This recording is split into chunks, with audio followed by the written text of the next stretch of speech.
Hey everyone, this is session 7 of Tyranny of Dragons. I'm DM Logan, and these are our players. Hey guys, I'm Wesley, and I'll be playing Tristana Zahara, the Fire Sorceress. I'm Ryan. I'm playing Aubrin, half-elf Paladin of Pelor. Hello, I'm Molly, and I'm playing Noah Lockhart, the half-elven rogue. There's a bone to pick with a certain half-dragon. I'm very impressed. I really am. That was the best introduction we've ever done. Also, major props to Molly, who has constructed these beautiful overlays, and I think that I'm gonna let mine stay up here even while I read this for a little while longer. I might even leave it up for longer than that. I'm not sure. I just really enjoy it. Beautiful Cyan Wrath next to Dungeon Master. All right. Yep, I lost a couple meals and like 10 pounds to make all of these, but it was worth it. We appreciate you, Molly. Thanks, So, Molly. without further ado, you camp for the remainder of the night atop the plateau. Faint lights and smoke trails arise from a massive outcropping in the distance. A rich, purple banner, crested with a golden dragon, waves vigorously above the camp. The cult of the dragon. This scene fades into another. The sun arcs across the sky, vast and illuminating. Its rays embrace and comfort you, Aubrin, as you sit atop the step of Am and gaze at the endless plains. From above, an eternal discourse rings out. Peace, violence, order, chaos, light, dark, good, evil, purity, corruption. In an instant, darkness stretches across the sky, and the glorious sun is eclipsed. Before you, Aubrin, the bronze dragon Nymer roars in agony. Lenin cries out your name. Please, help me. Noah holds his mother's lifeless body, hot tears streaming down his sculpted face. With a shout, he rips out her heart. Tristana kneels, shackled by a dark power. Her eyes closed and head bowed. Everything is bathed in fire. Birthed from the flames is the ever familiar glare of evil incarnate. 10 monstrous eyes stare into your very soul as if they would tear it out. And you awake in a cold sweat, your lungs struggling for air.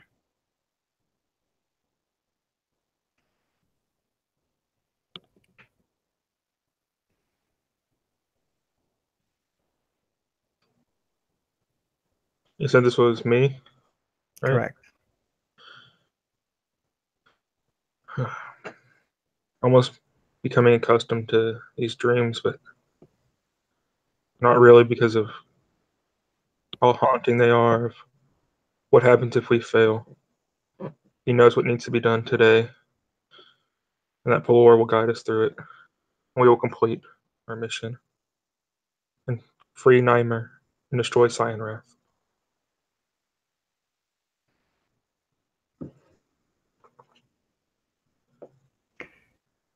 It is very early in the morning the next day.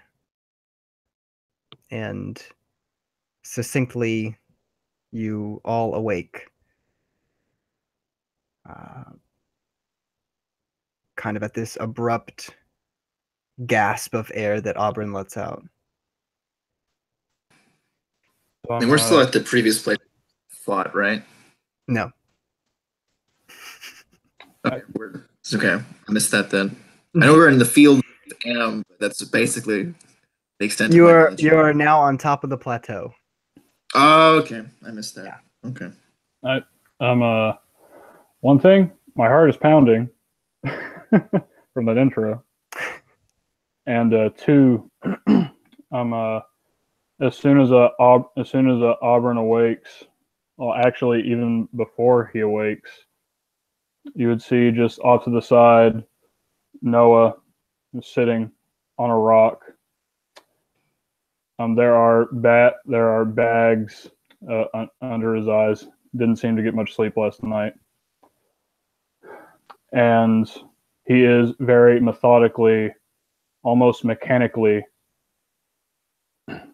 rubbing his two short swords, grinding them against a whetstone.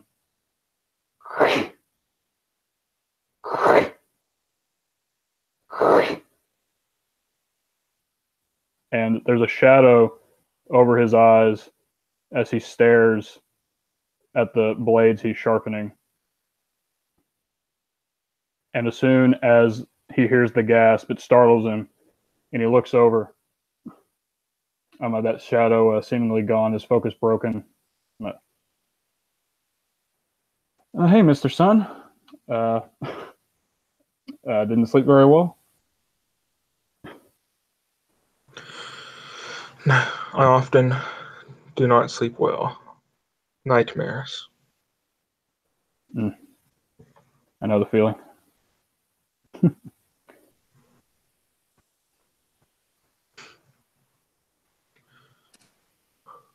She just gonna lay there, or really? That didn't wake you up? Oh my god. Yes. Sorry, I was.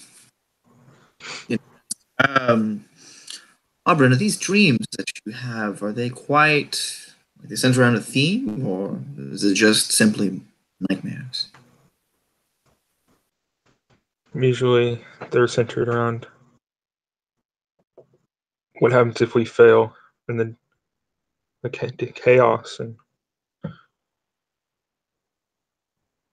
I don't know how to describe it, but they're not dreams. They're not dreams I'd wish upon my greatest enemy. I just know if we fail, the world will be over as we know it. Well, and as Noah kind of puts his hand on his knees and gets up from the rock he was sitting on, and sheathing his short swords as he's saying this, like, well, remember what I said yesterday? Failure isn't really an option, so we're going to be fine. Your nightmares don't mean anything. It certainly isn't a good sign, but I'm sure we'll make it through. And there's definitely a twinge of uncertainty in the end of his statement, though. Yeah, I kind of see us all as kind of like, we're about to we're at the top of the roller coaster, and we're about to go down the deepest and sharpest incline type of a thing, and all of our eyes type of, today's the day. Tell me, Carthron, we don't call you Carthron. Noah, have you ever infiltrated something like this before? And he's thinking back on his past experiences doing this kind of thing. It's been a few years since then, but he kind of thinks, leans his head to the side.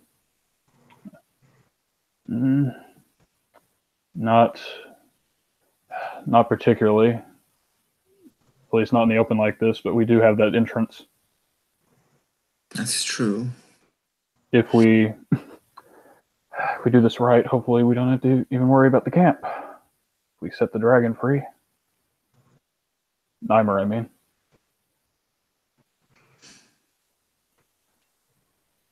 As long as we kill everyone before word gets out, then I hope you're right, but still, it's troubling that there's hundreds of cultists just waiting to be alarmed. Gonna be fine. Don't think about that. It appears we have very different methods for tackling situations such as these. Don't think about it. Really? Yeah. Okay. I'd rather... Because just the thought of one misstep leading to, well, on top of our deaths, probably a lot more. This isn't exactly a situation I'm used to. So, still working out the kinks. Regardless, we're wasting time. Let's look at the maps that Aubrin put up for us. Yeah. I'd So, get them out.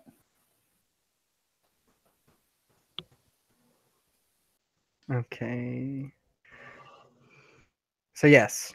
So, by the way, we are experimenting with a Google Doc form of map playing. So it's kind of a hybrid of both using a map to better organize combat and also remaining in the realm of fantasy, theater of the mind. So yes, so you do have this overlay of the encampment.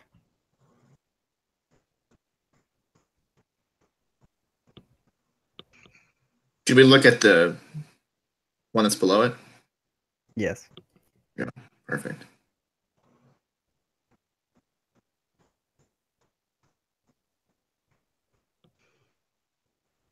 And 10 is where he saw Nymer, correct?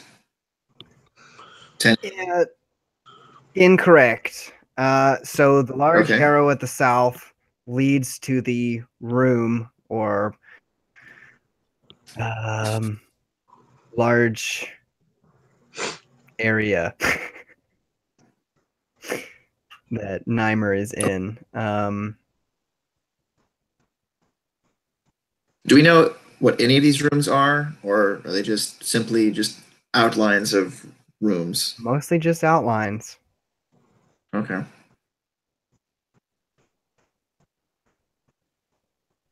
Hmm.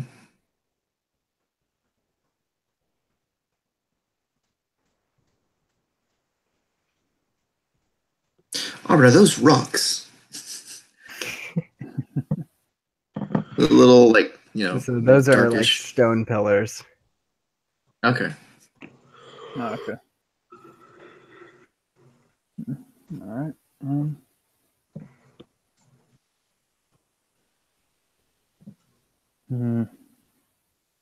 Well, all right. If we go in from there,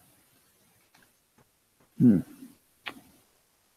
know. What do you think? Because you said you got a pretty neat trick up your sleeve, and about making us invisible.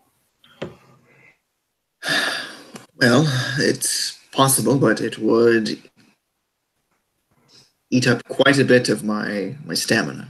I have one metagaming here, 4th level slot, and it would require a 4th level slot to use all of us going invisible. But it's there, and we'll be there invisible for an hour or so. Yeah. I'm all right. So I think we have 3 approaches. One, either we first go in invisible first, which I'm not privy to, considering what you just said. And 2, I go in there invisible, scout out. Or 3, I go in there not invisible, scout out. At least the first few rooms. Until we get to the cathedral. We do know it's a cathedral, right? Yeah, I'm just gonna go with that. I was like All searching for words and It's like large room. No, just we'll go with like unholy cathedral. Why not? All right. Any other options I didn't list that sound appealing? So our biggest concern, I think, is getting from 4 to 9, because from there, basically, that transition is the only way that reinforcements could come for the entire, 3 to 2 to 1. I'm just saying this just so that we can, the map. Right. So that way it's kind of easier. But, if we can make it from 4 to 9, we could probably,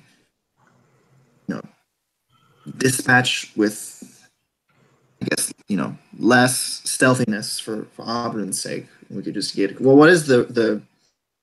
Is it just after that little arrow? Is it just the big room, or is there another series of rooms that leads to the big room, Logan? So after the arrow, it's kind of a big room, but the big room is like sloping downhill, so it's got a couple sections. I can show you the other one. I just obviously unpopulated here. You see it? Flip this upside down, and where it says on the bottom part of this map is where you go in from the big arrow. Right? Mm-hmm. Flip it upside down, you said? Yeah, so looks like that. Oh, okay.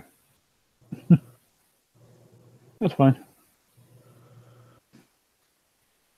All right. And are those stairs ascending or descending? Everything is descending. All right. Darker and deeper. And Aubrin, I'm guessing you're wearing heavy armor? No,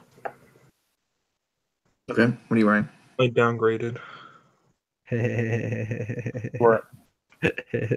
You're wearing. Is that disadvantaged on stealth?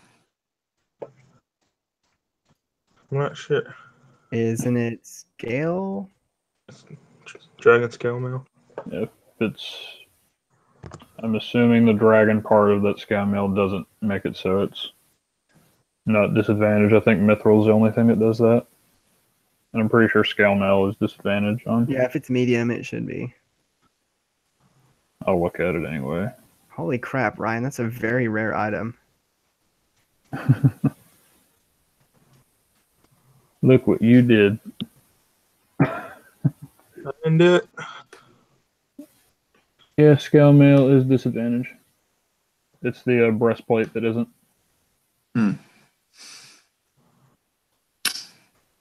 Well, Or fourth option, make him invisible. If we move through. or Number 5. in one of my back in my days with yours Draconis, we did one infiltration where we were able to well, do we still have the guys from we fought? Like how far away are we from them? The ones that we kind of killed out in the field. Why do you ask? Because I could take their armaments, their decoy, and we could just disguise ourselves in there. We already did those. Yeah, I rolled for how many garments were left. We got Okay, 3. then yeah. Okay, perfect. Yeah. And so we could don their clothing. And that way, if, something happens, at least it gives us enough, won't kill us on sight. They would ask us a question. You could do your thing, dagger, fireball, and then Aubrin, shield bash. I don't know, but, we could do it that way.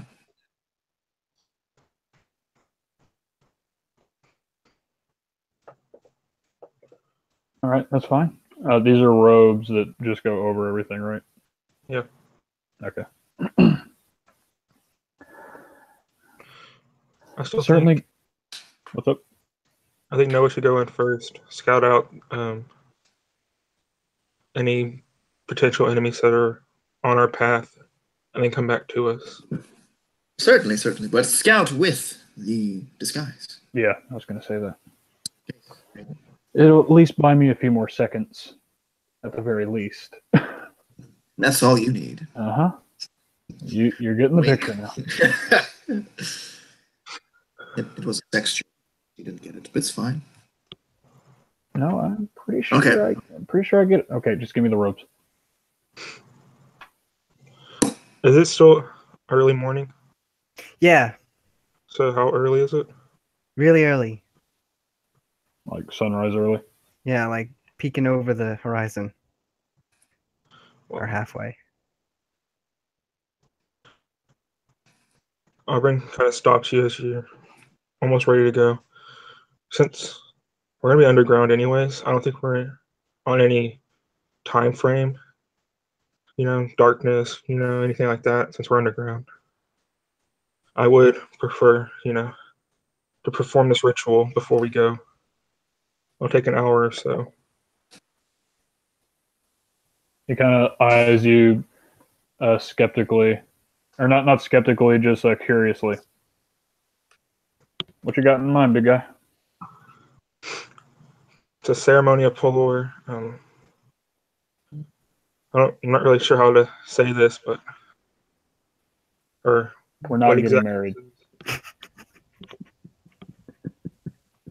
I don't know. I'm not into that. Like right now is the time that I should do this. Can it wait till after? I mean, I can reject you after. He gives you a soft laugh. I insist we do this now. If there's anything, Noah, that I've learned from my time with clergymen, it's best we do this now. I could take that a couple different ways. All right, Aubrin. Oh, I'm sure you could take it many ways, Carthron. And it just keeps getting better. Noah, damn it. Noah, I gotta keep getting out of that habit. We've never heard you being called Carthron ever, right? Nope, Right. The only information you've gotten out of me about my name is Noah, and last session you learned my last name is Lockhart.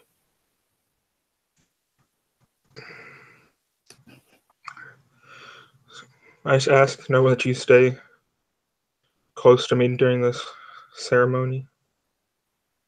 And that How close You is don't- close? 10 feet or so. That's fine. You kind of stink too. It's been a while since we've had a bath. Ugh. Yeah. Yeah, you're right. Try doing this in this armor. I understand. All right. So Aubrin has seen Noah grow from this almost childly, anger-issued guy to now being patient with him just a little bit, but that's enough for him. And he's going to use the coming of age ceremony blessing on him from Xanathars. This gives you a D4 on all ability checks for the next 24 hours. And you can only be affected by this once.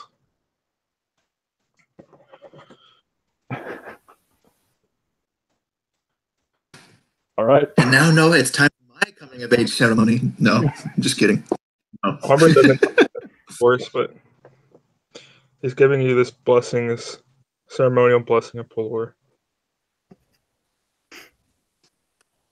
Sorry, Tristana. Last time you had this ceremonial blessing, you blew up your temple. Point taken. Couldn't help myself. Yeah. All right. It was hard getting me to stay in one spot for an hour, but you did it. Well, the last 10 minutes or so of this ritual, the ceremony, he's been reading from his scripture book and saying blessings of Pelor and words of wisdom. Noah, I'd like to tell you my past and why I'm here and what led me here. Right now? Right now. You couldn't have done this last night? Nope, right now. I was tired last night. We're doing it right now. The sun is out, Noah. Tristana just... Okay. Praise the sun, Noah. You couldn't do it during the hour? No. I could have done it during the hour, but then we would have just been sitting there for the rest of the hour, and that would have been kind of awkward. God damn it. Ugh. This is part of it all. You'll be okay. Okay. Okay. And he's just kind of rubbing his temples. I was given a quest from an angel of Pelor, who came to me in person at the temple. A quest to find the one who has chosen to receive this gift. I, not worthy myself, but worthy enough to find the one that is. Only a location was given to me to find this person. Not a name nor description, only a location. So off I went. People of the temple not believing in my mission, only that I was young and ready to leave. I couldn't convince them, not even my oldest friend. But Pelor sent for me, and I will complete this mission. I believe to have found the one. It's you, Noah. I give you this gift from Pelor, hoping that in your hands we overcome this evil, and my dreams are proven wrong, because we will succeed. I am loyal to you, Noah, by your side till the end. United first by Pelor, kept together by friendship that I now value truly. Take this and let it guide us to victory. Aubrin begins to open his pack in front of him, and from the bottom of it he pulls a crisp white cloth with golden edges. He begins to open it, and you can now see the general shape. It's that one of your short swords. And as he opens it up, you see white metal and a golden hilt with touches of white throughout the metal itself. Sharp, smooth, deadly in the right hand. Aubrin kneels in front of you, handing you this blade. Is this what I think it is? It is. Oh my god. Okay. This is Acris, he says. Okay. No meta. Okay.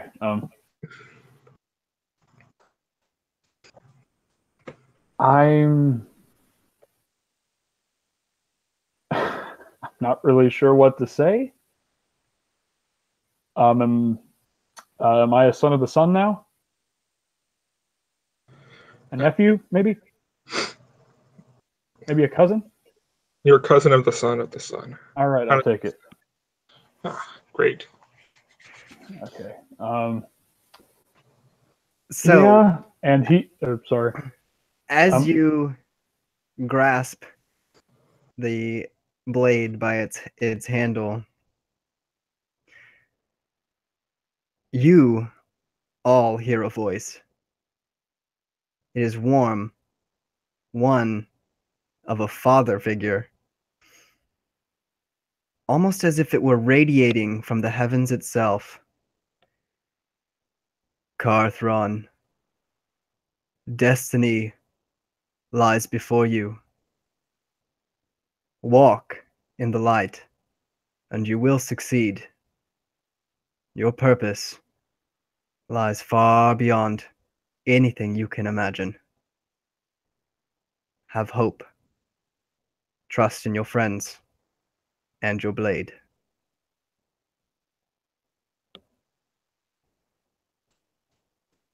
And so before this, as you were talking about, as soon as you got to the part about me being chosen, or me being the chosen that you were sent to find, or that you think so, everything that I said, the expression on my face is one of Noah humoring you. Like, all right. And he takes it, and as soon as that happens and he feels that presence and that voice, at first when he hears the name Carthron, he flinches. And don't like that name. But as it, after everything finished, it was like,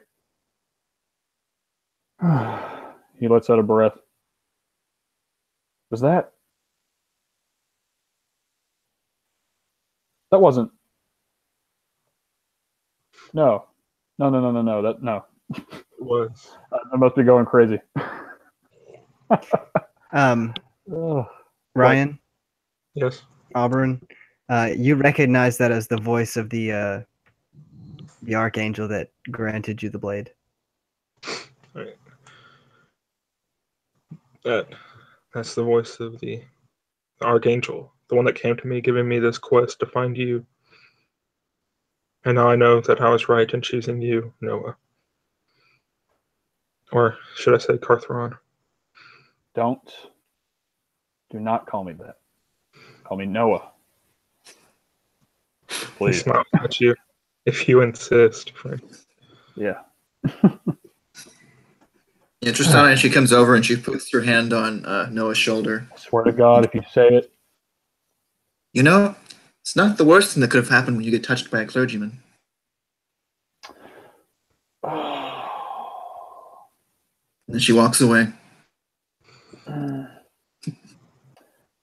Okay. Tristana bringing it all around. All right. Okay.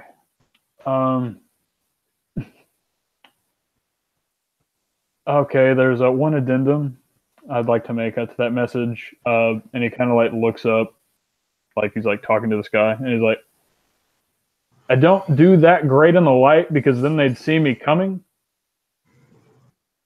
So I'm going to stick to the shadows if that's fine with you. Without the light, there would be no shadows. You're right, but that doesn't mean I have to be in the light. It's still a bad plan. Logically, it's a bad idea. Well, you are in the shadow of the light, and that is still in the light. Sure, I'll take it. All right, and he I guess he would fine. So this came with, does a hilt, did it come with a sheath and like a strap, or? Yes. All right. Yeah, I'd just put that around my back. Maybe spend a few moments adjusting it, trying to get to where it's comfortable, and then I'd actually pull it out and stare at it. Is there anything special about the blade? The blade itself it's not like a silver short sword. It's a white metal. Mm-hmm. Probably something you've never seen before. It's got hints of like gold flecks in it. And in the hilt itself,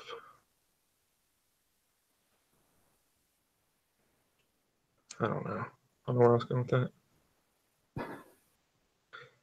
So Yeah,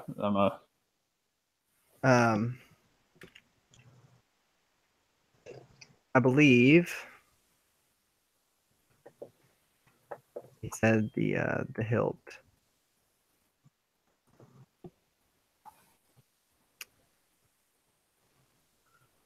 Does it say? Does it say? Does it say? I don't think so. I'm gonna flashback for a moment. this. Okay, I sorry, I just read the chat. Oh my God. Okay. Okay, continue while I write all this down. Molly, the weapon is inlaid with platinum.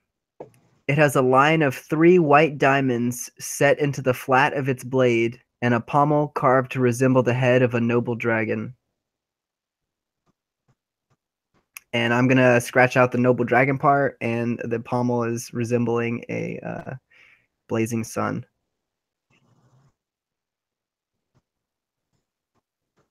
Sounds good to me. The So I'll write that. Let me write this down real quick. Yeah. Wish I could copy that. This is what we did when we kicked you out of the hot tub, Molly. Indeed.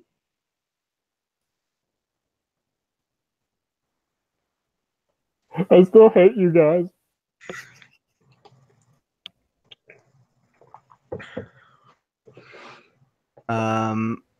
Molly, I sent you the picture of the description.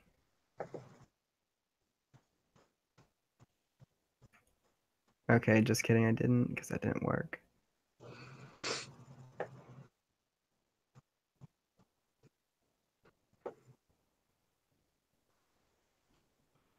And for 24 hours, no, you have 1d4 on all ability checks. Thank you for reminding me. I would have forgotten about that. So As you are now age. So everything before oath in the thing is always. What does it say? Oh, is that what I sent you, Ryan? Correct. All right.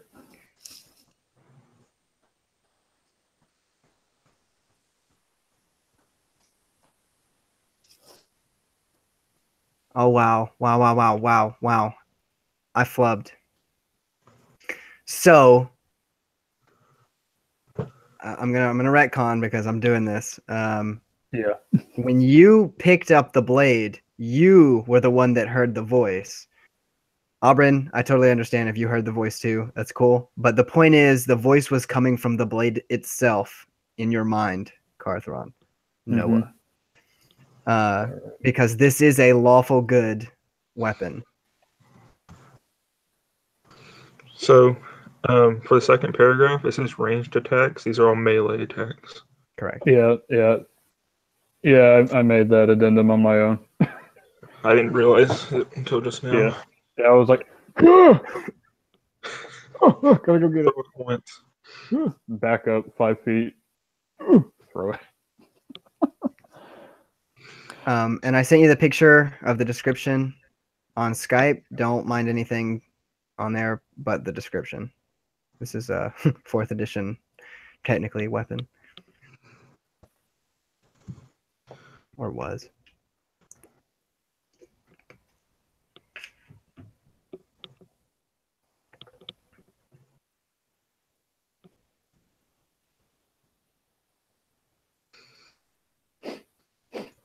I'm crying right now.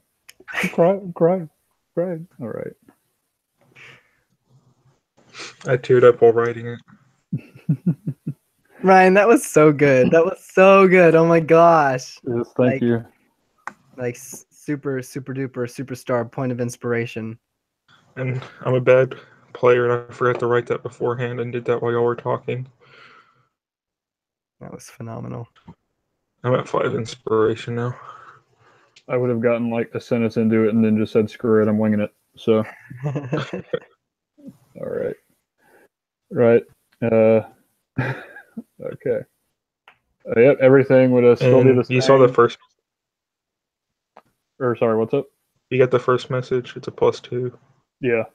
Okay. Oh yeah, believe me, I got that. Just make sure. But yeah, yeah. So everything that I said of how Noah reacted to everything is the same. It's like he was that who what? Yeah. Yeah. Except yeah.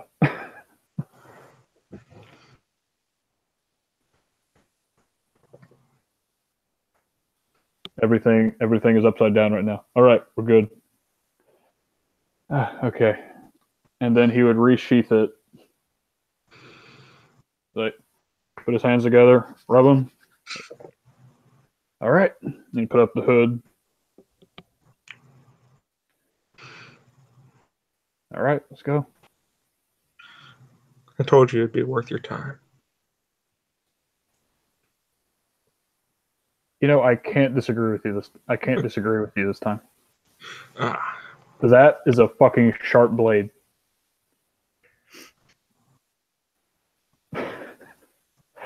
Oh my goodness. And yeah, I don't think he's ever held a magical weapon before.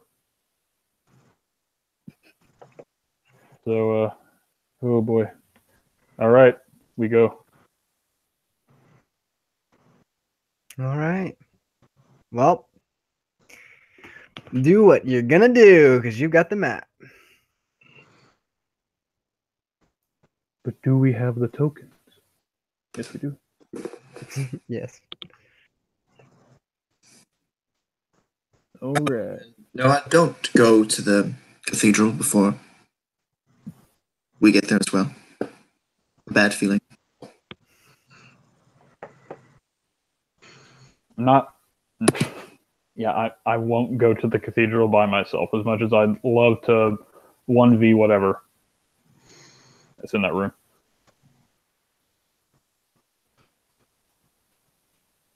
What's up? Good luck. Yep.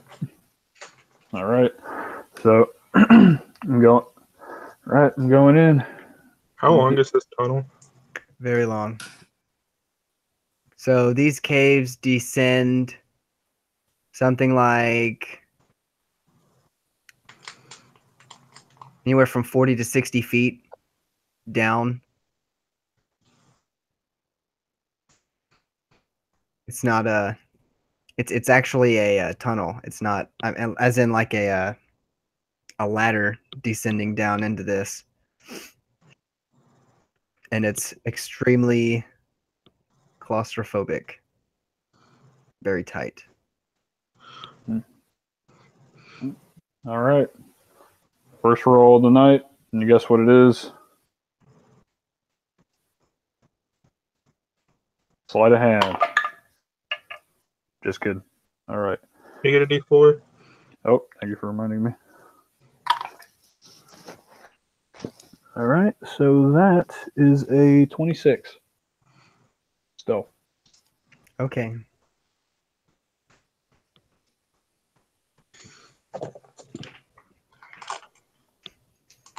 All right. So yeah, as I go in there, I just be any shadow along the wall.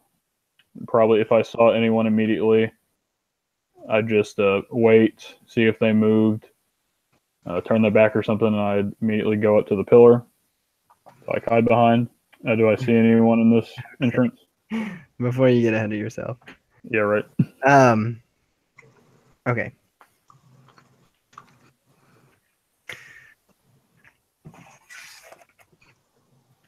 So as you open a small hatch that has not been used in no less than 100 years, cobwebs and definite resistance is there. It does not want to budge from its rusty hinges.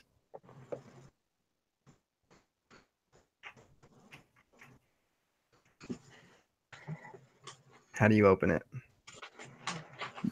All right.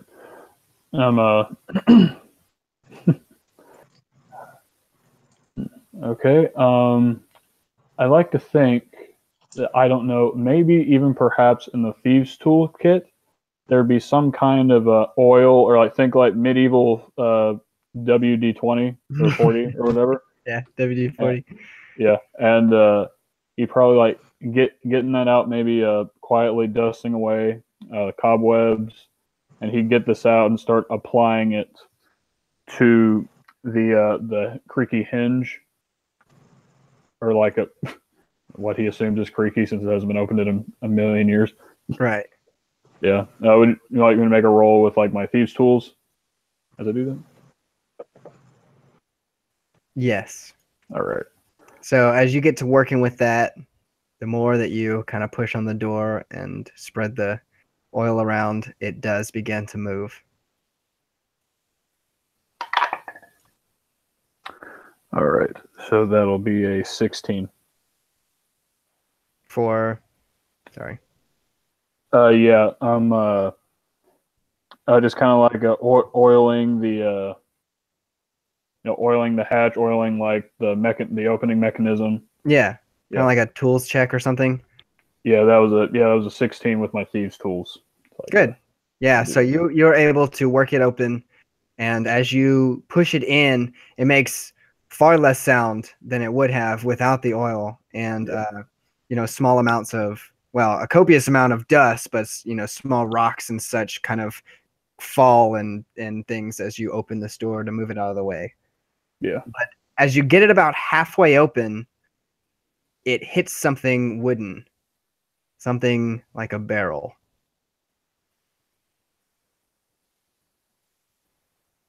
Like a barrel. As in a barrel. Yeah. Then next to this barrel are at least half a dozen more barrels. This thing is in the middle, is in the corner of a corner, hidden back behind everything. All right. And the room is very dark.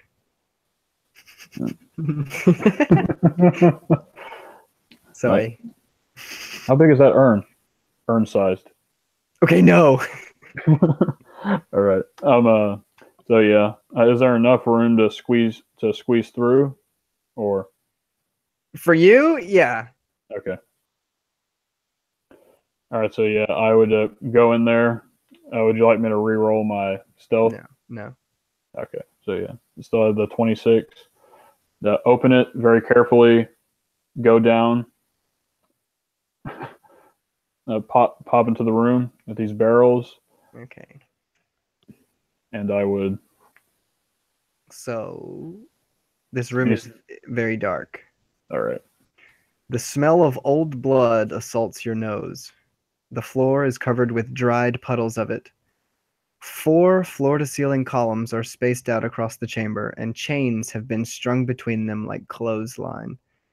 Animal carcasses hang on hooks from the chains.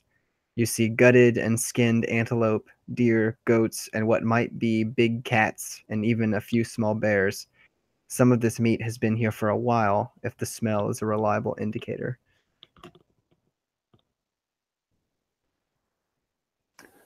All right.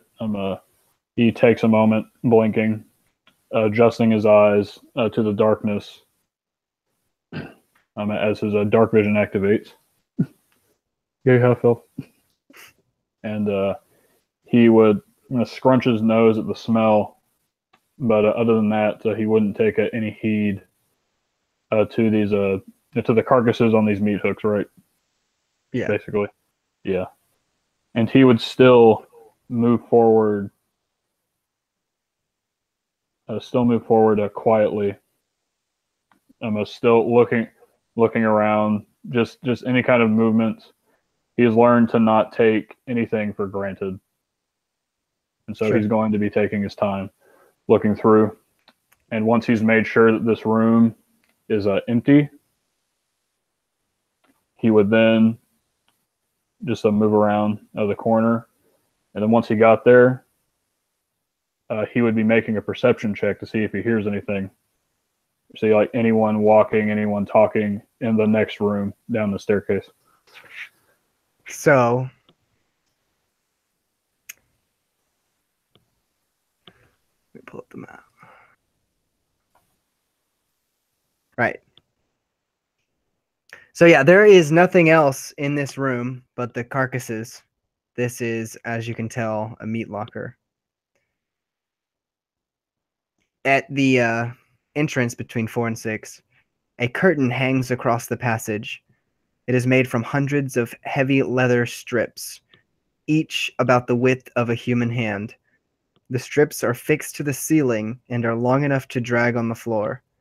The curtain extends from wall to wall. The leather comes from a variety of local animals and is badly cured. The curtain is several layers thick with no gaps, so you cannot see through it.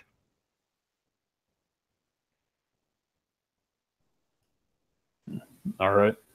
And so like I said, he would just sit there for a moment after examining these, and in the process, using his have elven hearing, he'd make a perception check, see if he hears anything. So I have not rolled yet. So. All right. That's an 18. So you said you made a perception check to hear? Yeah, to hear maybe the softball of footsteps, maybe someone having a conversation, something like that. I don't know how deep these stairs go. Okay. Yeah, so you don't hear a whole lot, but save for kind of the kind of echoings of a cavern, kind of think like dripping water and real faint fluttering of some kind of small creatures or something. Mm-hmm.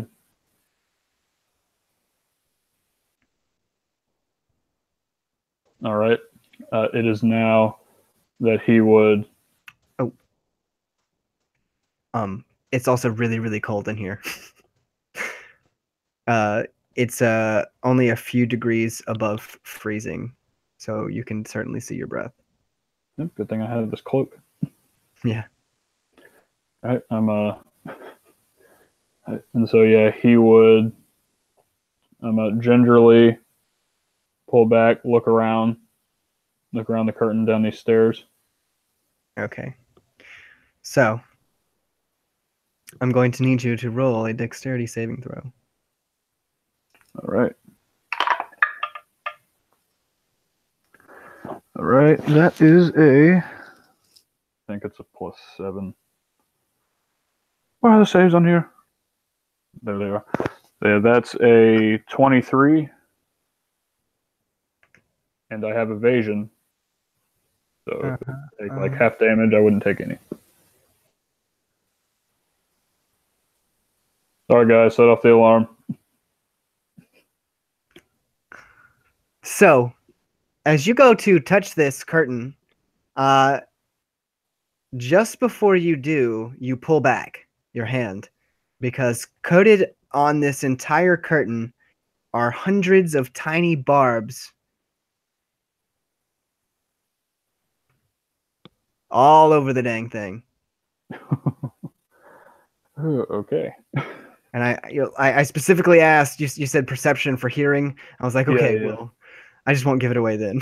Yeah, that's fine. All right. And so he just go, and he would, and so literally all of it is covered in these barbs. Yes, the entire thing. And these strips are not light either. Like they're heavy leather strips, multiple layers of it hanging out from the ceiling to the floor.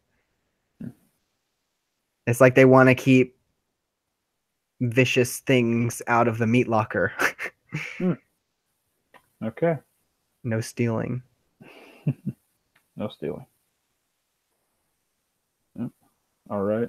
And I'm actually, this might seem slightly mundane considering what I've done, but probably should have done it before I did any of this. I'd like to go back and kind of move some barrels around. Okay. Make it easier for people to come in. Okay. Yeah. Or get out. Do. All right. It's done. It's done. All right. All right. And so I guess to deal with that, he would get out a heavy set glove and put it on his hands because these are just small barbs, right? Yeah, they're not big. Yeah. And he would, now knowing these are here, he would once again pull them gingerly aside. So yeah, they're really heavy and kind of unwieldy to move aside with one hand. But you could squeeze through. But what lies ahead of you is a set of stairs that's about 20, 25 foot upwards. Yep. All right. And upwards. Yeah, and there are no lights.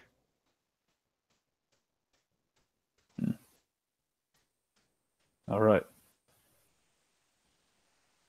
All right. So yeah, once I make it past these, I would go up. I'd begin to go up the stairs and kind of a remembering.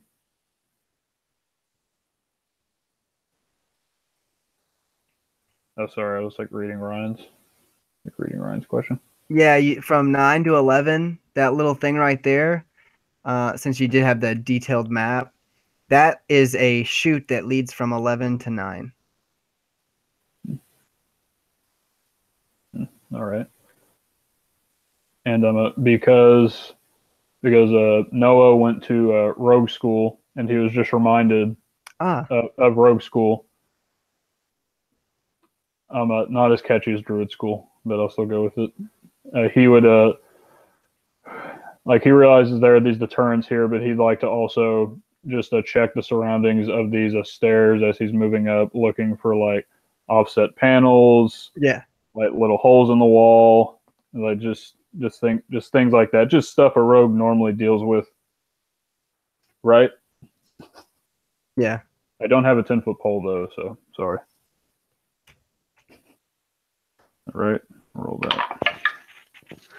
Perception. All right, so that would only be a 13. That was perception? Yeah.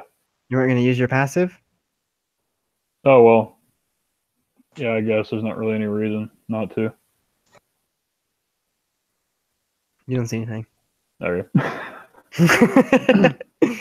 All right. Ryan, I saw that face you made before you put it in the chat.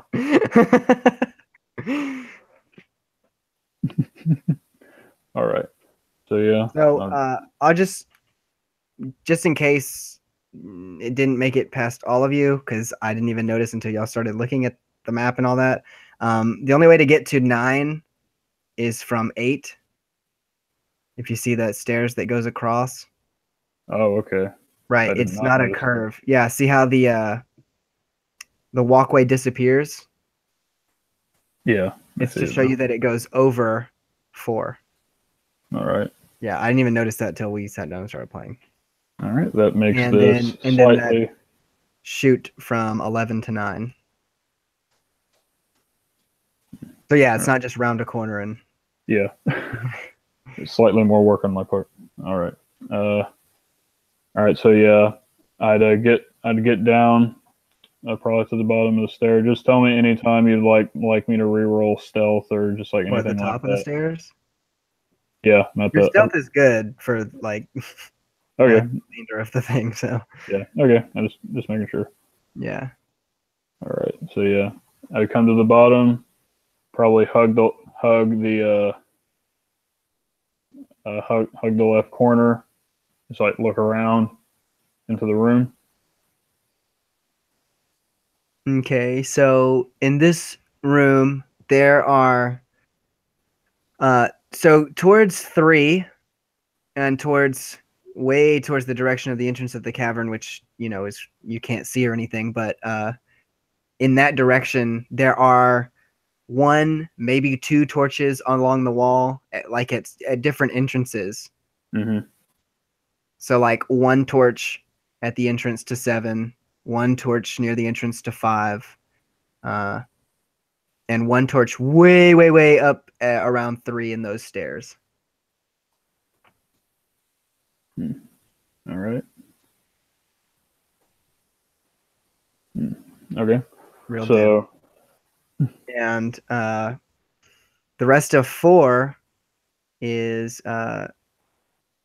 if you were to look up, you would notice a ceiling covered in bats. And along the floor there are there are 4 or 5, 9 or so dead bats along the floor.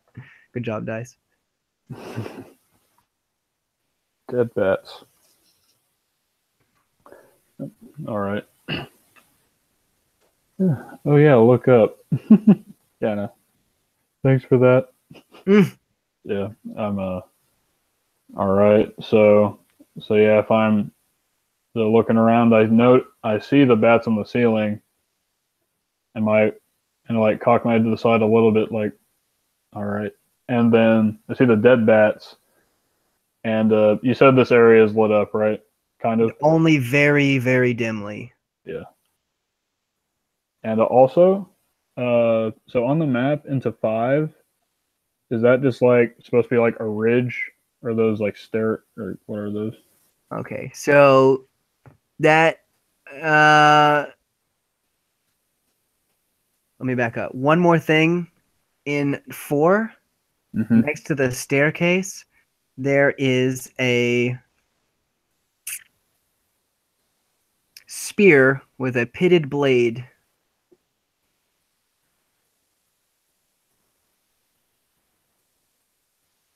A spear with a pitted blade. Yeah, next to the staircase leading back down to the locker. Okay. So spear with a pitted blade is like it looks like this, right? Like the point, Mm-hmm. and it's got like a little hook on it. Okay. And it's just like leaning against the wall, or like on a, it's like not on a holster, but you know what I mean. Yeah, it's kind Like, of just, it really is just leaning up against the wall. yeah. Okay. So we to take a note of that. Maybe someone's nearby or something that left that there. And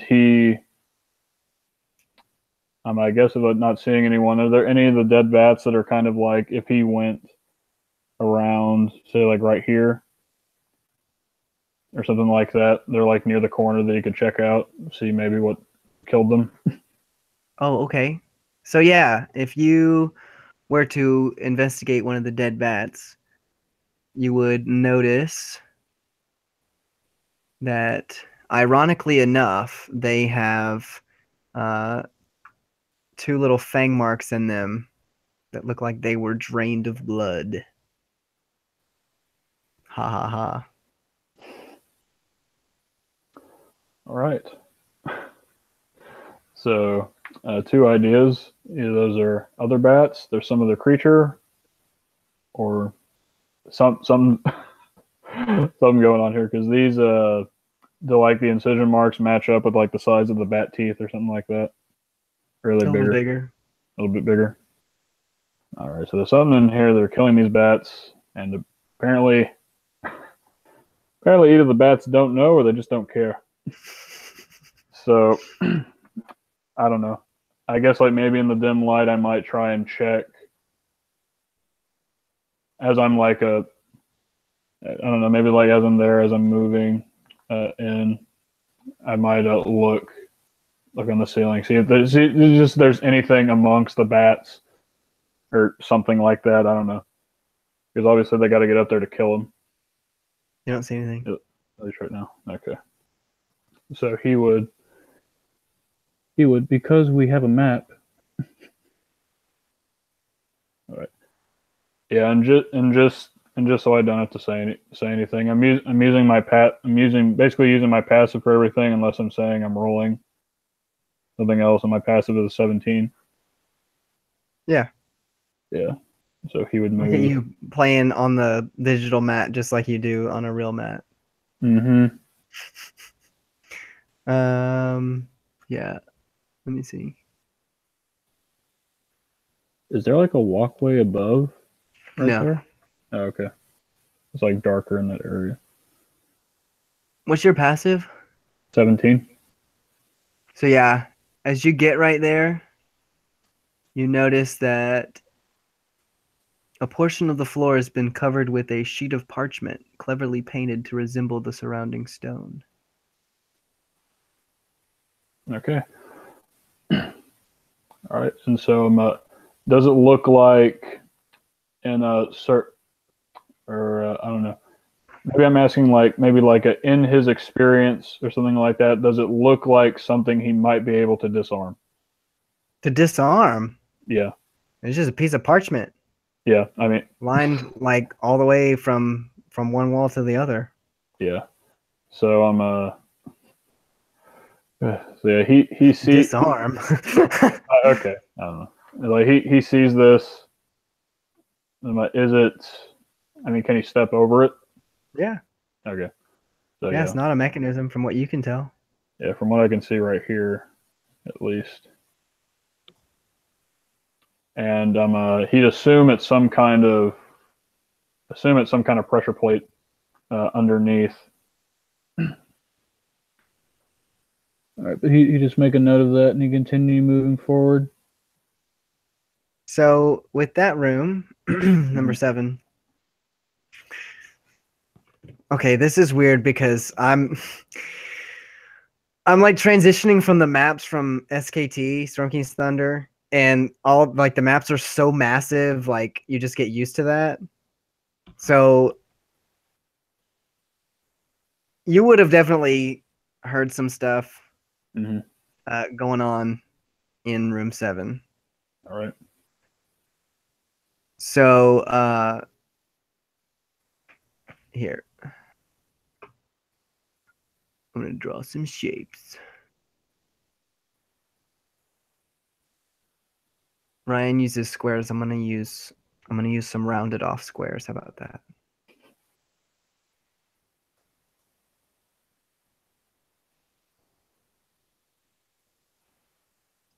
And these little guys are winged kobolds.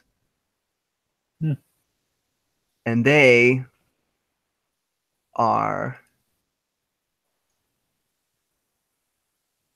prodding what is down in the so that, see the little staircase? It goes downward.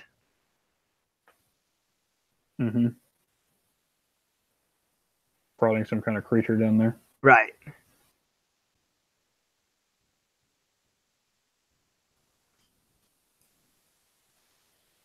It's like they're tending to some creatures that are making some snarling sounds down there. All right. All right.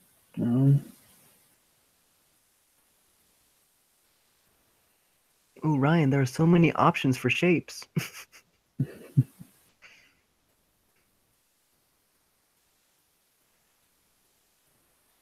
All right. And do all of these kobolds seem to have, or seem to be, is there attention on the creatures? Oh, okay. I just wondering. Yeah, for sure. They're kind of like, as they like prod these creatures.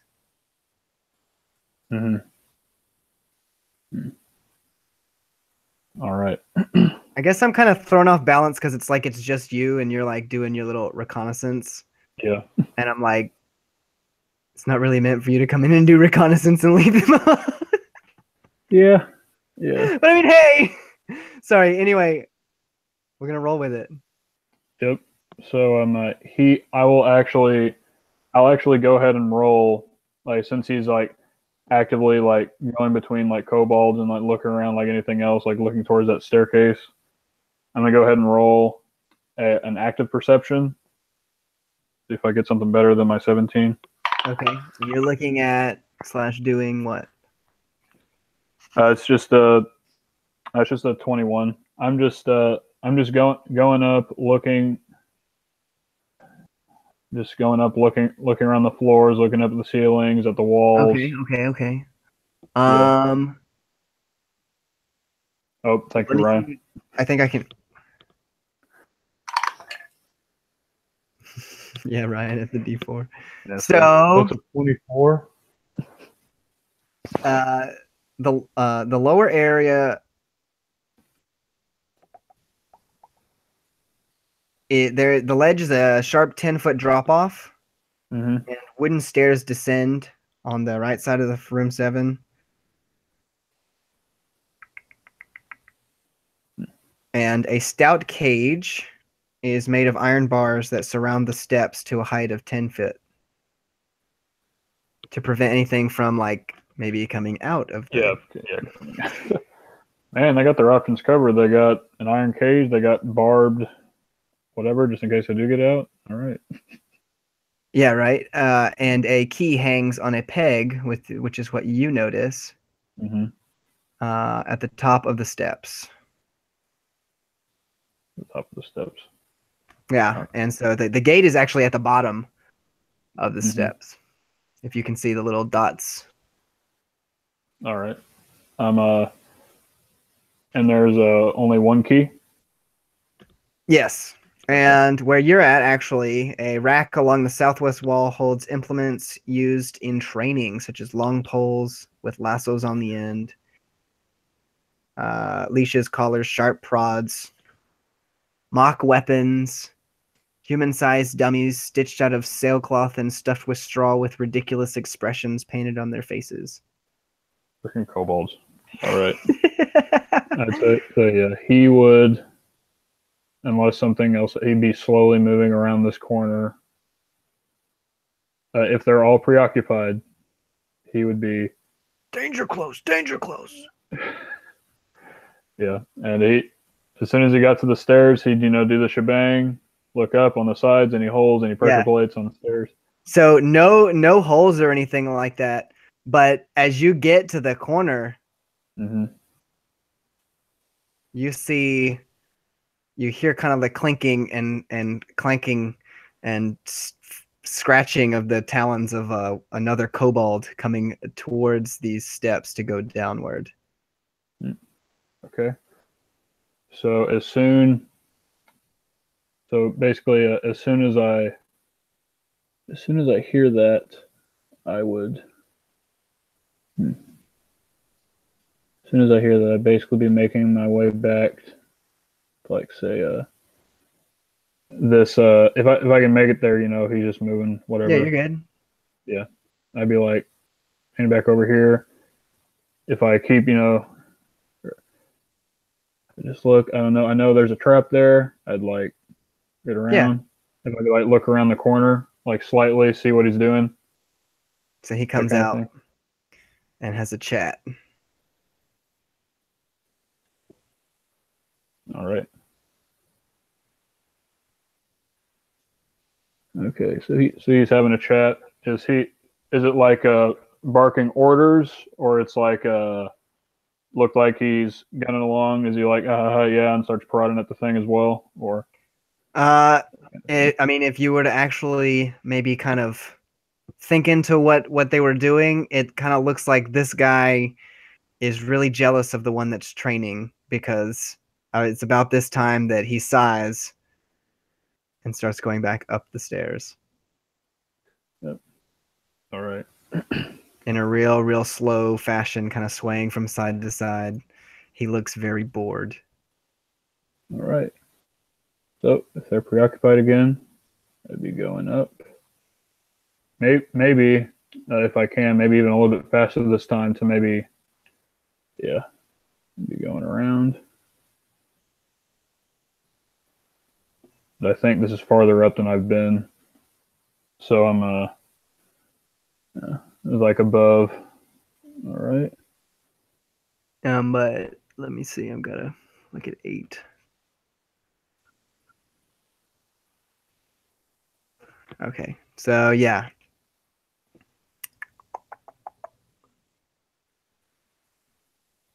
Oh, hello. No, he's not there. Okay. It's like, the jig is up. The point is, you can kind of hear some snoring coming from this room. Little kobold snoring. Mm-hmm.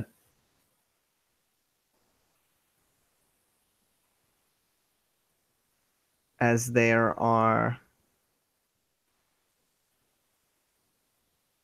and you kind of get this smell of like kind of a little bit like sour, and there's kind of some straw around towards the edges of the walls and such.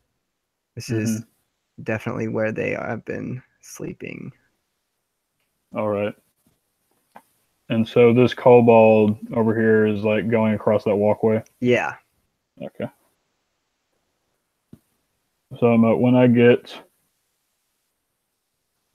maybe like right here, is there an open bed? Like maybe something like that. What do you mean? No, I'm just asking if there's like an open bed that doesn't have a kobold in it. No. Okay. All right. So yeah. This guy makes his way across, disappears around this corner. Yep. All right. It's probably been like 30, 40-ish minutes, or I don't know, like, they're like maybe 20, 30-ish minutes. Yeah, maybe They're half like, an hour. yeah. They're like, all right, how's it going, Aubrin? Oh yeah, it's going great. Blah blah blah. Oh yeah, I want to get in there. All right, yeah, all right. Yeah, I know. I like to hear from some other characters, but they're waiting for reconnaissance. Yeah, yeah. So It's all part of the plan. So actually, he might. Yeah, these are stairs that just go up and just walk away. Yeah, so those stairs go up 20 or so feet. They go up, up, up, and then there's an arc that goes over this passageway that's about 40 foot above the cavern below. Okay, so it's an arch. Yeah. All right. Okay. He's kind of like weighing this decision. All the kobolds down there seem to be, in training, engaged in something, and he's going to go ahead and see.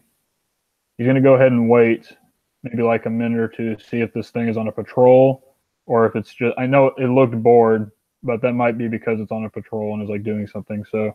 Okay. That it doesn't want to be doing. And so I'll probably sit there for a minute or two, see if I hear it.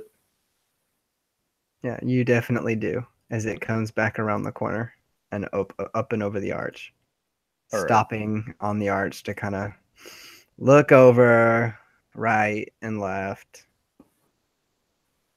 Mm-hmm. Maybe spit. All right. And makes his way back down toward the towards number 8, room number 8. All right. And so this is a wall, right? There's no like inlay. Yeah, no. Yeah. Okay. All right. So he's making his way back. What's up? I said indeed. Yeah. Indeed. Sorry, you got to be careful, man. I'm like, this is terrifying, kind of. All right. There's a little kobold. It's terrifying. You're the one in here alone. I know I go in here alone, but I'm all right. So I'd be kind of like right here, and oh goodness. Okay, so basically, if he comes around the corner and for whatever reason turns left instead of right, I'm basically preparing an action to try just to end this guy. Yeah? Basically, if he turns left and not right. Oh, thank God. Okay. I was like, I kind of have a plan for what to do if I kill him, but I'd rather not test it out. All right. So he makes his way past. He didn't even check in the room where they're sleeping and goes down the stairs. All right. So yeah. All right. I don't know. To him, he only waited one time, but it's just this one kobold, and it was the same one that was coming back and forth. He didn't see any other one that was like making rounds or something like that. So he's going to go ahead and go across the arch.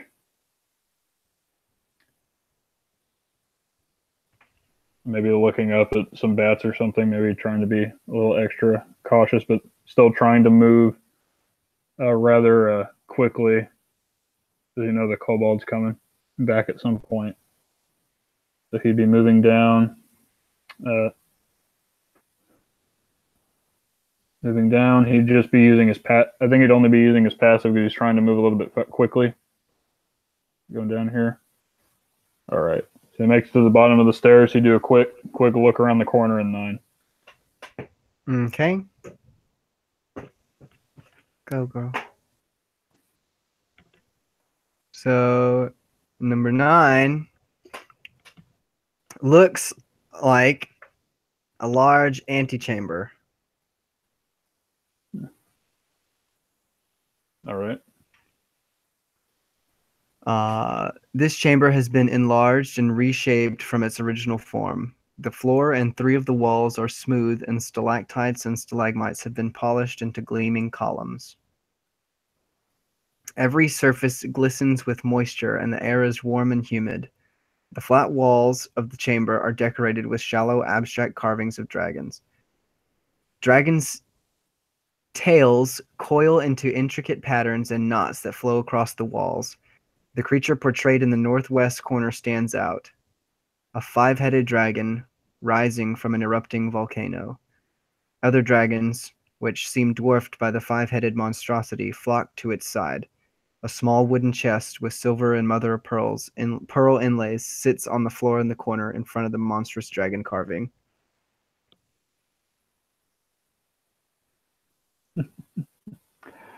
Okay. So, So I believe Noah's not religious in any sense of the word, Right. but he's heard of Tiamat based on everything that's happened, right? Right. Yeah. Okay. For sure. And so he gets the feeling, although he's not sure, that this 5-headed monstrosity that seems to be sticking out, maybe like more ornately carved and like looking more imposing than literally everything else of the carvings in this room, that this is probably Tiamat. Oh, hello. Hello, kobolds. Didn't see you there.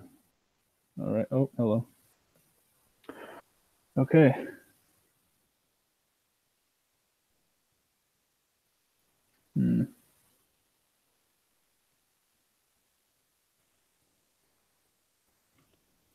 Okay.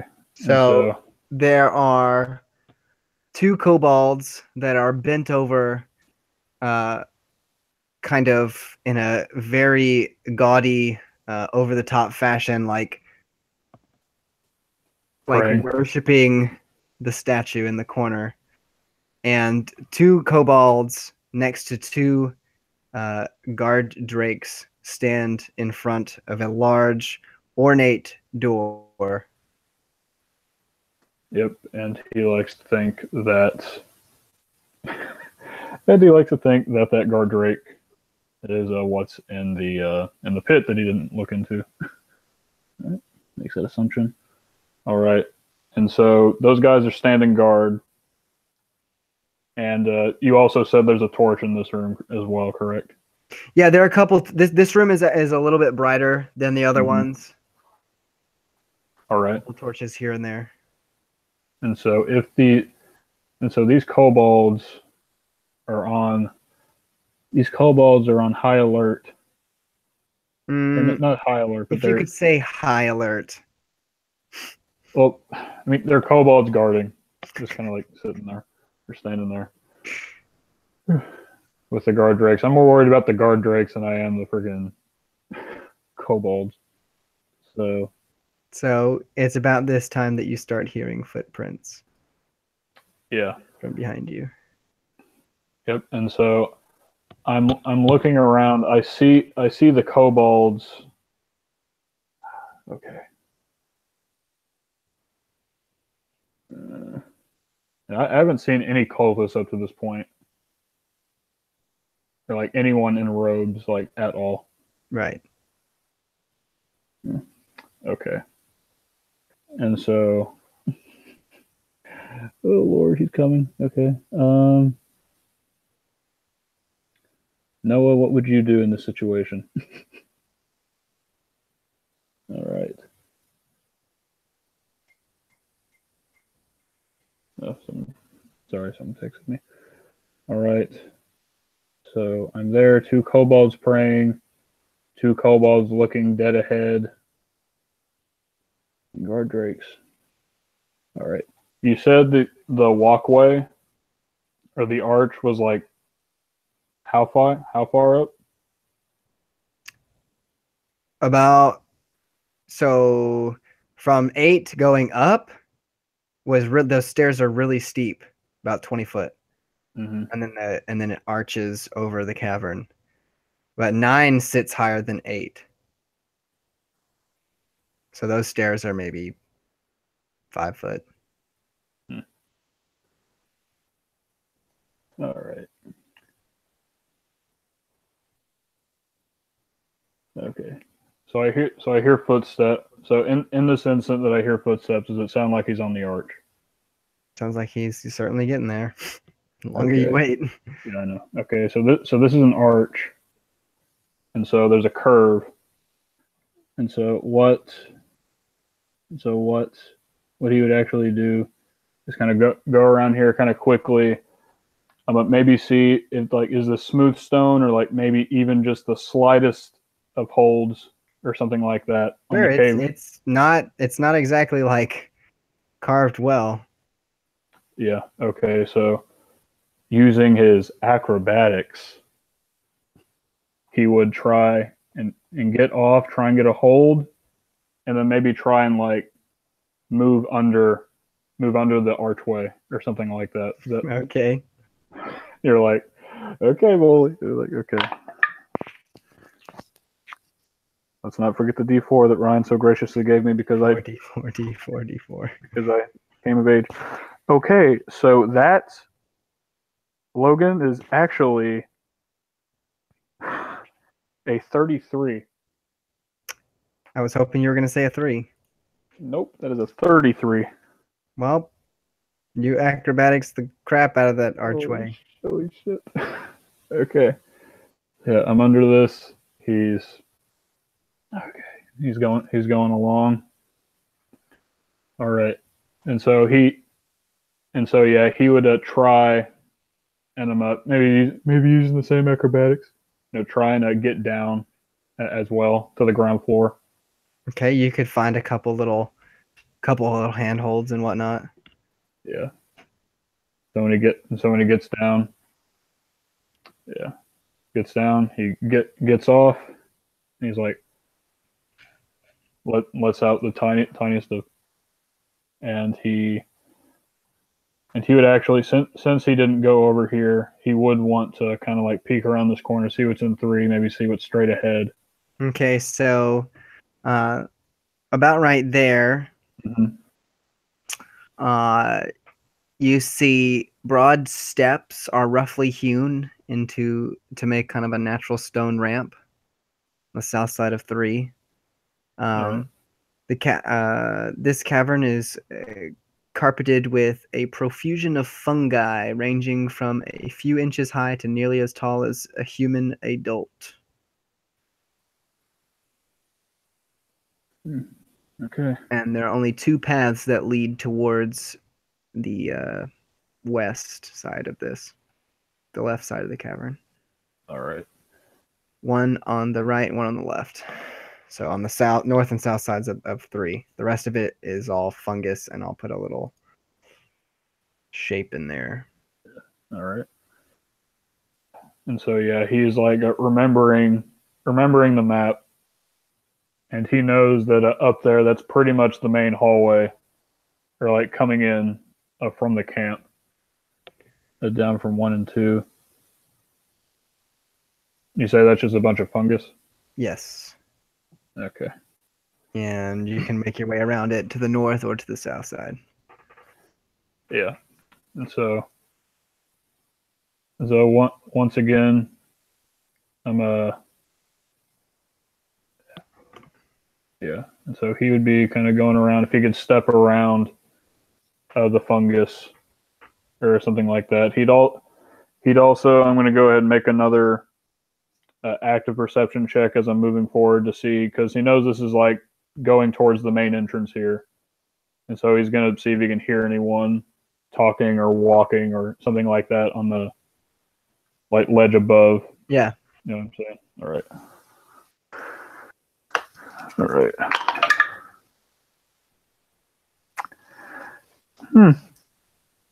How about a critical failure? Yeah, well, you hear nothing. Yep. You hear nothing as you, I don't know, are so entranced by these violet mushrooms that are as tall as you. They are as tall as me. Oh boy. All right. Yeah, I somehow missed that detail. Yeah. Some of them are small, some of them are as tall as you. Yeah. All right, and I know nothing about plants, so I wouldn't even try. But you know what? Actually thinking this is going to be a shot in the dark, and this is very limited. But I do feel one of his associates in the past maybe taught him the tiniest bit about poisons. And so this is maybe like a thought that might enter his head. Maybe it'd be like a flat intelligence roll or something like that. Like to see, just to see if it's in any way, shape, or form familiar. Really? I get the natural 20 to look at mushrooms? All right. So you're looking at the mushroom like man, boy, this is like a really, really violet, strange colored mushroom. Like wow. Best roll of the campaign right here. All right. So yeah, he just thinking, okay, it's not in my knowledge that these are any kind of poison, any that I might know. Right. And so yeah, that's pretty much it. Okay. And all right. So I already made a perception check to go up there. See, I'm thinking. So yeah, because I know it's a crit fail, but Noah does not know. Yeah. So I'm like, oh god. So, seeing as you critically failed your perception check,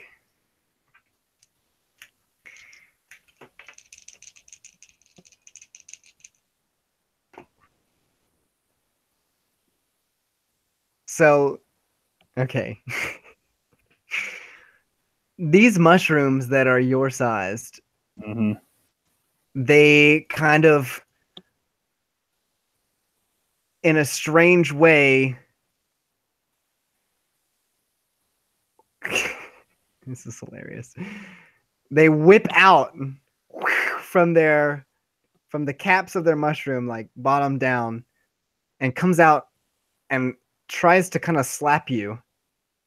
And at the same time, this cloud erupts from them. Oh Lord Almighty. Okay. Should have inspiration that one. Oh well. Okay. This is like a con save or a dex or like what? No, it's an attack. Oh, okay. And I don't know how that works because it doesn't have it on the page. Great.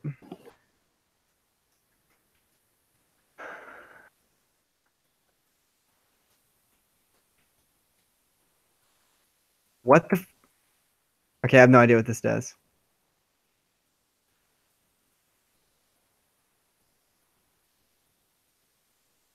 I mean, metagame, I think I know what these are. They are violet fungus. Yep. And they are attempting to rot your flesh. Oh, okay. That's nice. That's what fungus does. Except for it tells me how to hit you, but it doesn't tell me like what it does when it hits you.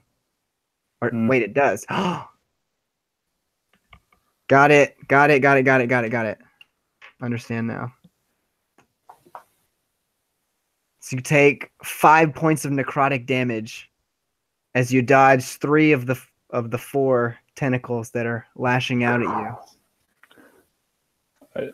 How much you said? 5? 5 necrotic damage. Is it something I can uncanny dodge? I think it's it's like coming to hit you. Yeah, so yeah, I go ahead and do that. And it's like where it touches your skin, it's like that skin like wants to age. Kind of like making little liver spots. This is all because of the coming of age ceremony. Hate you, Aubrin. All right. All right, so basically at this point, he is like, okay, game over, man. And he would, so he feels this. He takes 2 damage because of the uncanny dodge. And like I said, it kind of fills this area with spores as the other mushrooms sense this and also like... Lord Almighty. Right. he's thinking, why the F do they keep these things here? And he would, I think at this point, I would actually re-roll my stealth check because I'm so, like, what the F right now as I try to, like, move past. So I'm going to go and re-roll that. F is a D4. It's hiding. Okay. So that is a 31. So you're stealthing after this? Yes. Okay. Yeah, I'm base. I accidentally clicked on the mushroom thing. All right. So yeah, I'd be stealthing.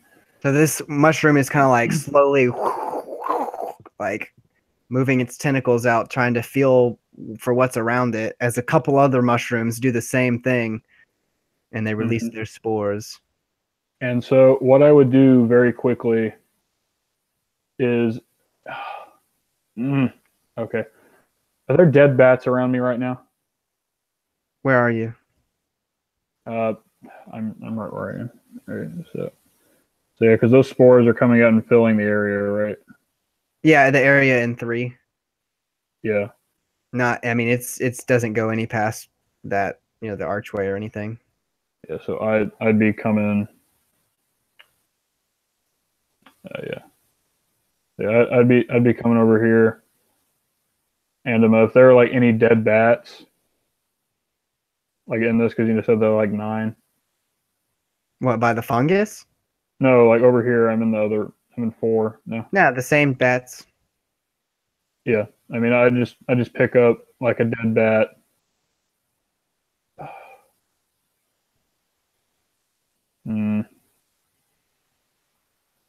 Okay, I just like pick up a dead bat, and I'd like lightly toss it towards the mushrooms, and like the bat set it off, and I'd be like, okay, moving.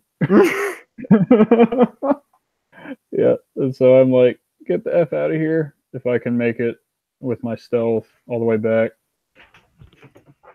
Okay. Yep. Move the curtains aside.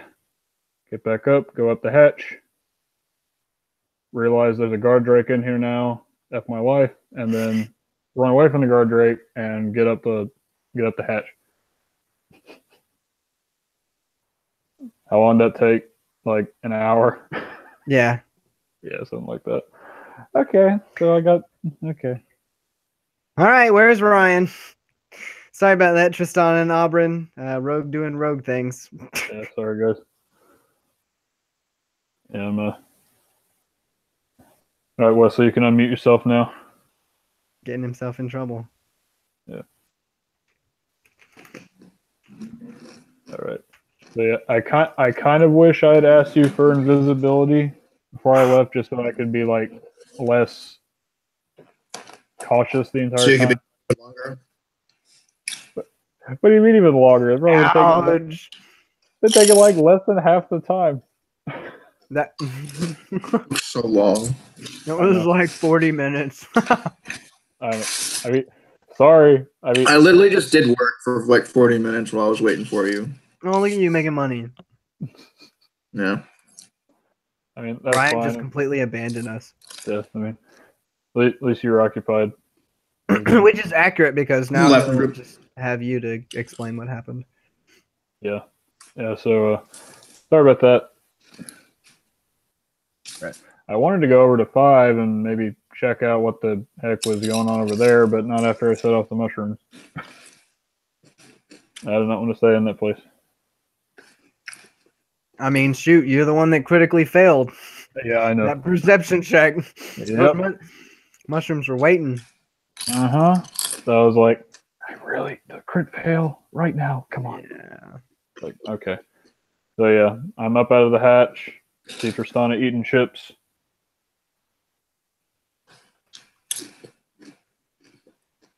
Probably been like, like actually like real time, maybe like 50 minutes to an hour. At this point, I've been down here. Come up. Kind of like pull the hood back and walk over to y'all. Where's Ryan? I just messaged him. Okay.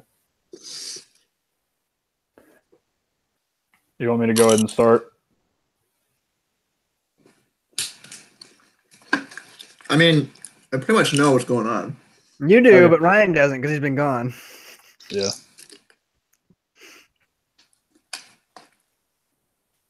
I messaged him, but Yeah. So. Yeah, like say yeah. I've been like in the interest of saving time. Interest of saving time. I'm just gonna be like, I tell you what I saw, and I regrettably mention the mushroom mishap. ooh, Because Let's actually roleplay this out, Laura. Well, yeah, let's I roleplay agree. you want to? All Yeah. I right. agree. Go like so. You just gave me the whole spiel. Now get to the mushrooms. Just while we're waiting for Ryan to get back. Okay. So yeah. After I I like climbed down the cliff wall. It was like fucking badass. And I went down. Uh-huh. I went further, and he's getting kind of like more quiet, more kind of like. So there are these Uh-huh. big mushrooms, and I was kind of moving towards the in the room. It's kind of like off the entranceway, kind of like point to number 3 on our map, and I might have gotten attacked by the mushrooms Wait. somehow. Did you just say attacked by the mushrooms? Uh-huh. Can you explain? Okay. Ryan. Man, I don't even. They like attacked me. I don't know. There's like a tendril, like it flapped. It's like I don't know. I just got hurt and it stung, and there's like a liver spot on my left arm, and I'm like, No, does it burn when you pee? no. Are you okay? Well, not the end of the world. Not sure yet, actually. Can But I no. check him for poisons or disease? Huh? What? I said, can I check him for poison or disease? Yeah. So on his person are some traces of the spores, and you notice that those are definitely not happy fun time spores.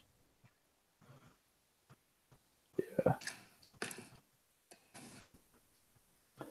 I mean, does it feel like I'm dying? Am I dying? I'm not sure yet. That's a good answer. Well, check the chat. No, I know. I That's what it saw it. No, I saw it. I'm not gonna dignify that. All right. All right. Well enough. I'm going to use detect poison and disease as a ritual and hope he doesn't die in the 10 minutes. Let me tell you about my childhood. Hold on. I gotta roll. It's just not what you want a DM to say after you say something like that.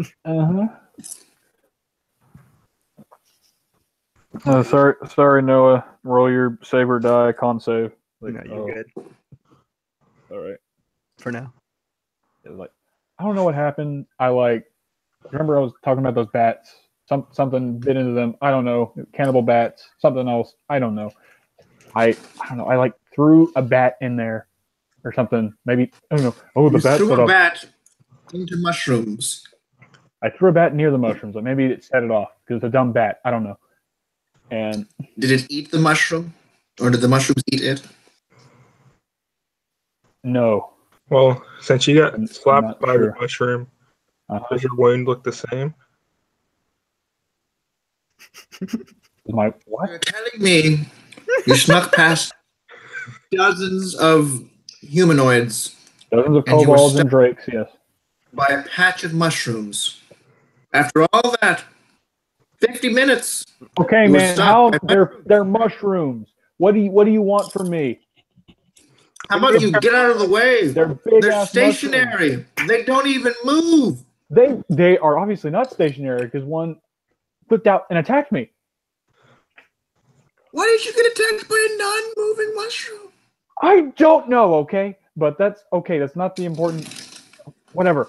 Okay. So you're saying we So- have literally no intel as to what's on the other side of the mushrooms? No, we do not. Because You had one Once job. already, why not keep going? yeah, because I kind of didn't want to stick Ryan. around after I set that off. Okay, well, I think we can all agree not to go past the scary mushrooms in hopes that he doesn't get flashbacks from this horrid experience. Go and check out the frickin' kobolds. You happy Wait, there, so- Noah? Oh, if you weren't a woman. Okay. Well, he thinks didn't stop me before, and then quickly, that thought quickly goes away, and I'm but okay. So, okay, we're good. We know the kobolds that we're training, kobolds that are sleeping.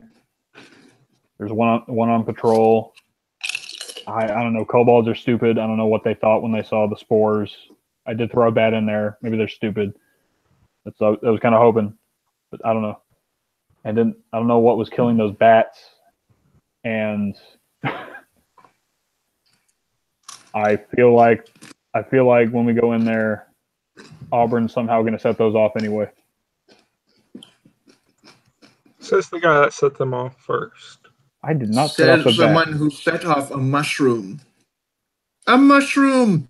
You know what? I'm done acknowledging that. It's in the past, and we have to move forward. Otherwise, me Just and not in the probably a lot of direction other of the people, mushrooms. or we're going to die. Why are you so focused on the mushrooms? Got stopped by mushrooms. That's Yeah, what and if you were there, you would have Your gotten brain. stopped by them too. I would have just burned them. Yeah, that would have been a dumbass thing to do because you would have lit a fire in a dark ass cave. Fires happen in caves. It happens every day. For Tristana. Yeah, okay. Yeah. Right. He's like, all right. So yeah, we go in the meat locker. Like, what do you want to do? Molly, did you ever go in 3 or 5? I mean, No, I wanted to. After I checked out 3 and possibly a little bit of 2, but I didn't want to stay in there when I had set off the friggin' spores. well, But it's as I like see, a there are 2 options. it's like a decline, basically. Like Logan, there aren't even like stairs there, are they? Where? Like 4 to 5. No. Yeah, it's like just a pit. So here, you walked by it. Yeah. The floor drops down 10 feet at each ledge. Yeah. It seems like that has been used to throw refuse down. Okay. Kind of just drops off. It's kind of like a pit. Okay, so yeah, 5 is like a shit pit, basically, for like anything. So that's fine, I think. I mean, other than the stench, it's fine. So I got what I At got. least there's not mushrooms there. Yeah. So I got what I got, and Relentless. not even dignifying that you're talking about the mushrooms again, or not even like recognizing. You know, that you're maybe talking- these people are eating the mushrooms, and so they'll be unstoppable for Noah. You ever think about that, Noah?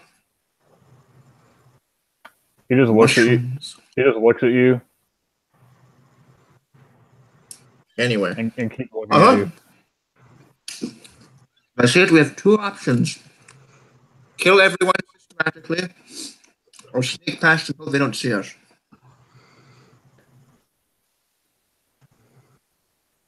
What do you guys want to do? Well, the latter can be plan A, and killing everybody can be plan B.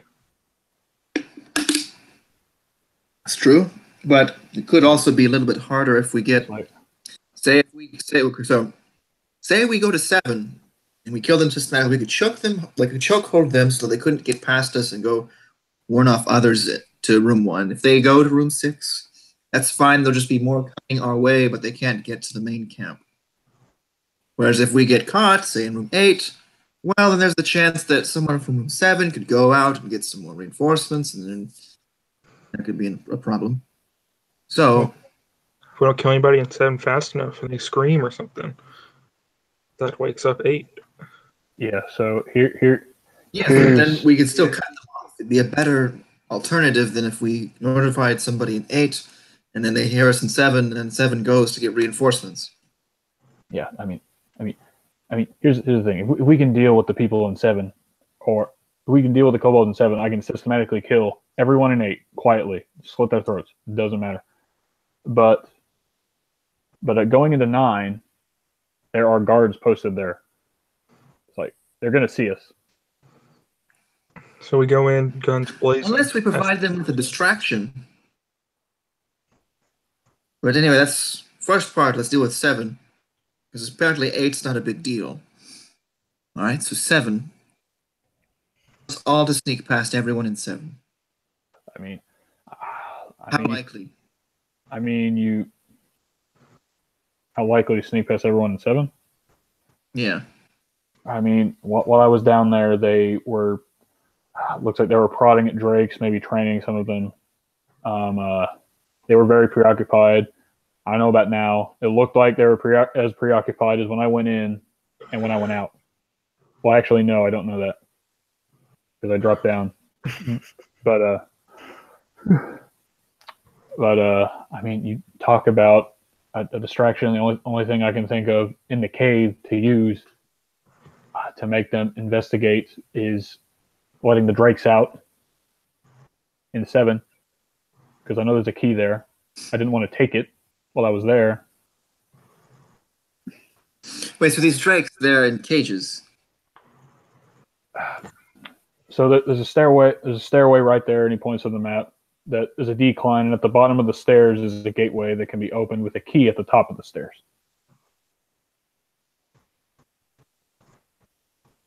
Would it be possible for us to take out everyone on top of the top portion of 7, not the bottom portion, without the people at the bottom knowing that we were even there?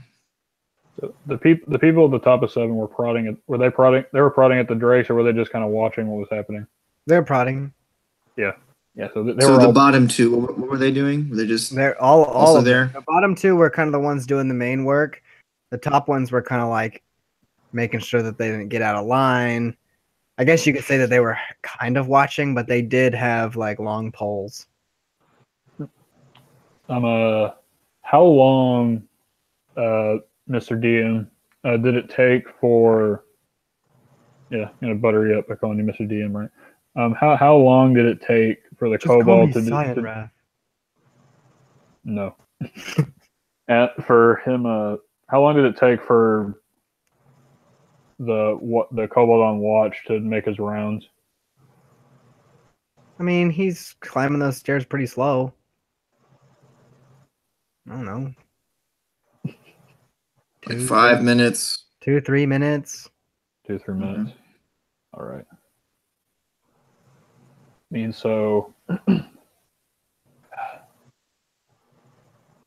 Do you think Aubrin could sneak past the people in 7 without setting? If perhaps he would have to take off his armor. He was invisible, maybe. But otherwise, no, I don't think so. I mean, kobolds are invisibility doesn't exactly take away the sound that he would make.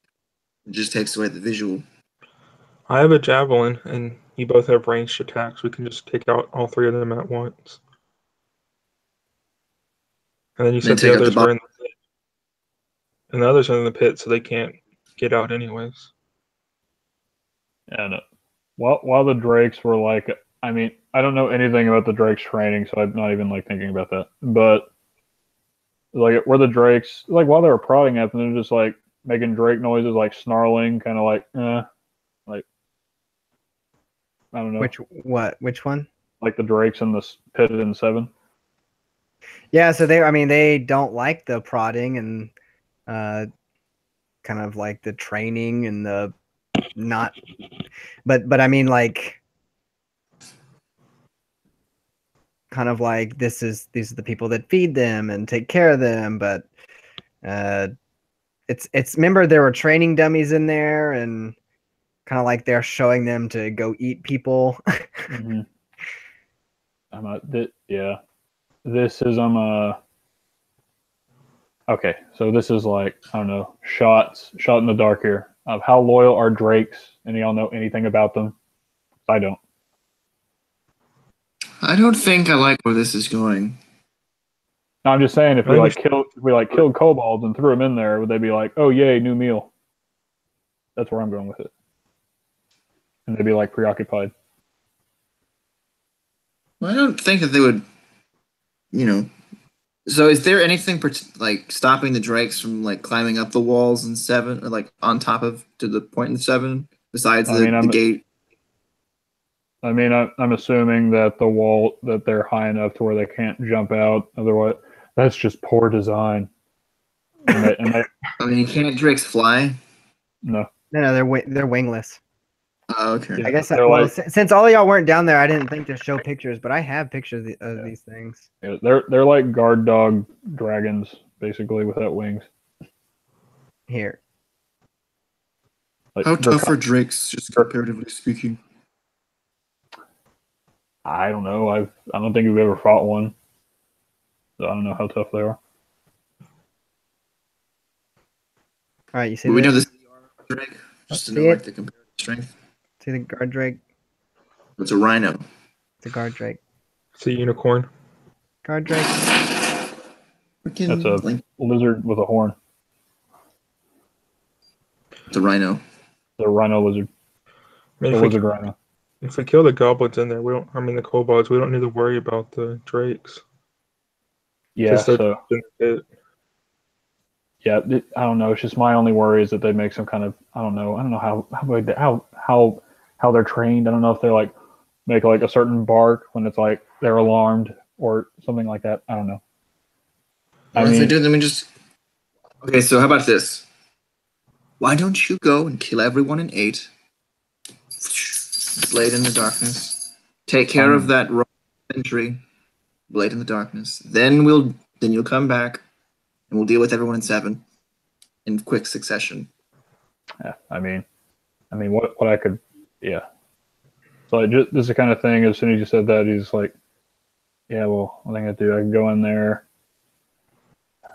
there. Maybe wait for the sentry, kill him, or kill him. Kind of like pull him. I don't know. Maybe for like maximum time with like the sentry. Maybe go in, kill everyone in 8, kill the sentry when he comes back, and then maybe go down, kill.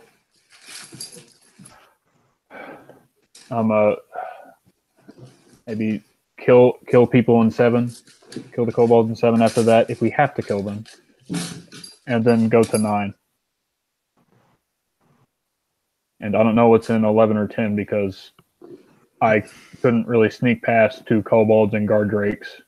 They're just looking straight ahead, and they had torches in that room. Well, you can always, once we deal with the people in 9, if you want to, you could go 11 and 10. It doesn't really matter. Yeah, I mean, I could, and then at that point, if I could systematically kill them, that'd be all right. But all right. So, hey, recap. I mean, like a recap plan. Do you want me to recap? Okay. Sure. So, See how you see it. as I see it, Yeah. we all go there, and me and Aubrin will probably wait at like 4 or 6, or we'll probably stay in 6. Then you'll go make your way to 8, or if you happen to see the sentry, kill him first. If you don't, you can either wait for him, then kill him, or kill everyone in 8 and then kill him. It's up to you. Dealer's choice. And then make your way back to us, and then we'll go to 7. Bing, bang, boom, as fast as we can, take them out, because I don't think we can sneak Aubrin past them. And the only thing we have to... What? What's up? How tall's the bridge? Over 4. It's like 20 feet. 40 up. foot from 4 all the way up to 9 and 8. 40 foot. Oh, it's the The arch. okay. It's not just the apex of the arches. 40 feet. Oh dang! I scaled down a 40-foot wall. Yep. Badass. All right, so yeah, So I'm we like, just skip 7 and 8 altogether and climb the wall.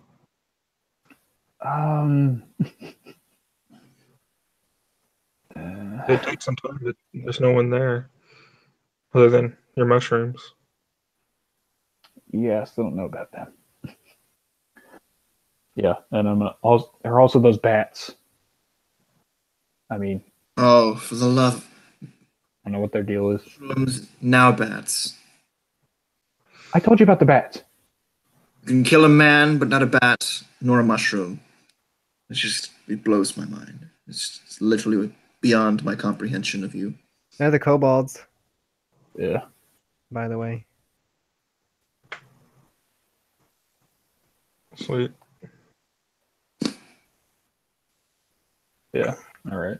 So, I mean, Aubrin, it is a 40-foot wall, and I'm not too keen on doing that. I mean, if you wanted to wait there and then try and climb it, however possible that might be, which I think is not very, try and climb it to get up there. But I mean, I like the idea of killing everyone in 8, killing the sentry, then giving y'all a signal, and then killing everyone in 7. At Sounds least good. the kobolds in 7. Let's do that. That sound Then we'll good? leave the bodies in their beds. Exactly. 3 underneath one of the beds, maybe in there, or put them like in another bed with another one. I like hide the Throw- sentry. Yeah, and I then like hide the sentry under a bed in the corner or something. sure.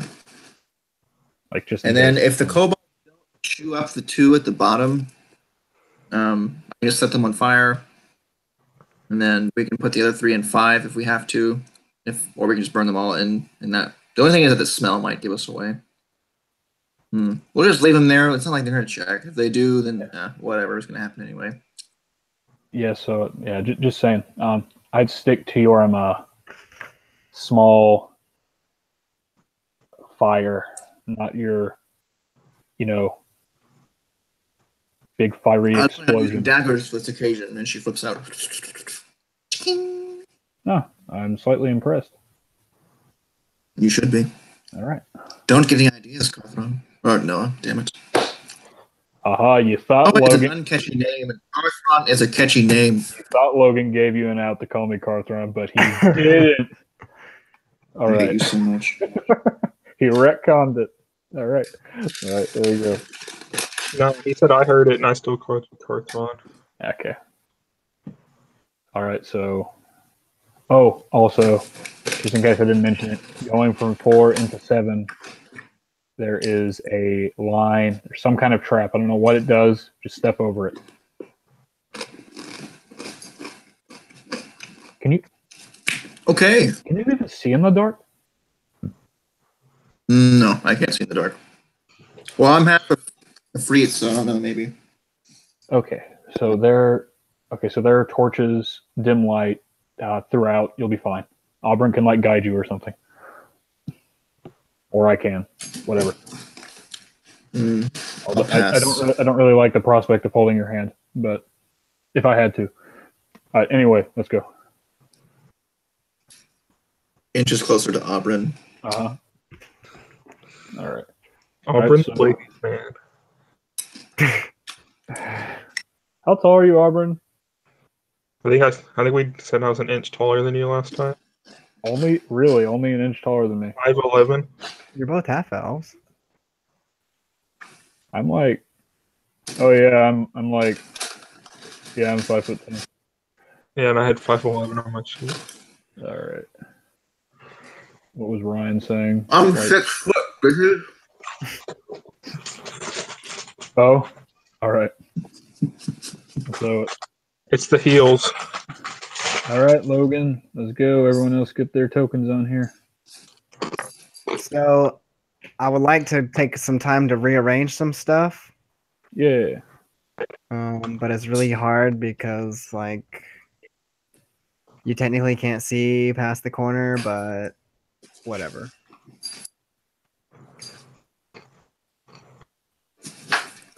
Thank you. your ship.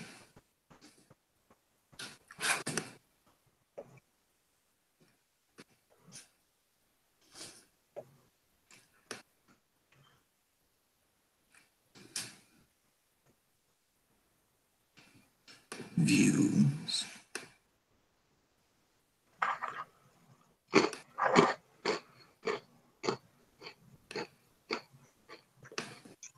Little small. I just zoomed to 200% and I can see it fine. That way I'm within the square. Boom. See? See what I'm saying, my friend? Boom. See? Mm. Boom. But Tristana, arms blazing, move forward. All right. I don't know. Logan, is our thing fine, or do you want us to do what he's doing?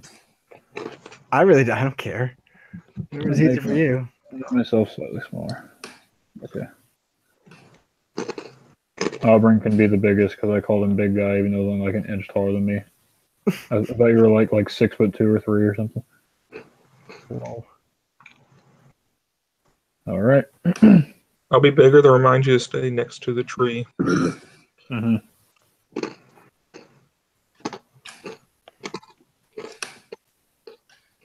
Tristana's going for it. She's even phasing through walls. Hey. It's like an 8th level spell. Enlarge. Elongate. Yeah, it's a new spell.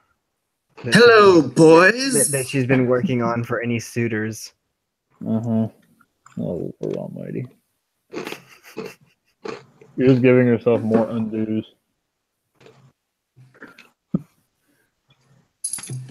Assuming you're undoing that. Let's do this. Oh boy. Quick caveat. Since, the sport thing did go off, they might be on some kind of alert, or they just might be in different places. You know the number, general, whatever. Okay, let's go.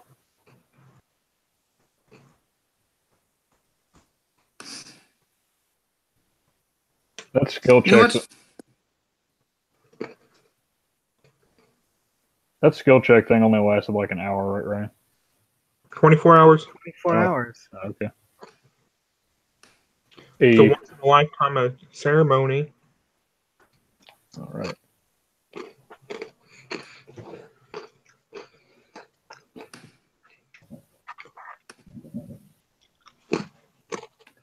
All right. So, everyone good? Think so. Okay. All right, now that the whole party's here, I'm going to say goodbye. I got to see my awesome overlay for like an hour and a half. It was okay.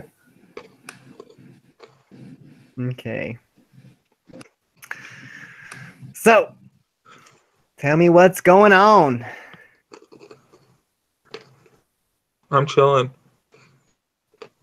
Oh, yeah? All right. I have my shield and my javelin in hand. Okay.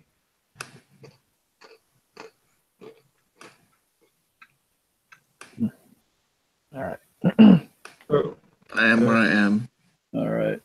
As Aubrin came down, presumably last down the ladder after you two, he saw the lightning in his eyes that he had a few days ago, or the day before, has returned, but not as bright. It's more like a little flicker. I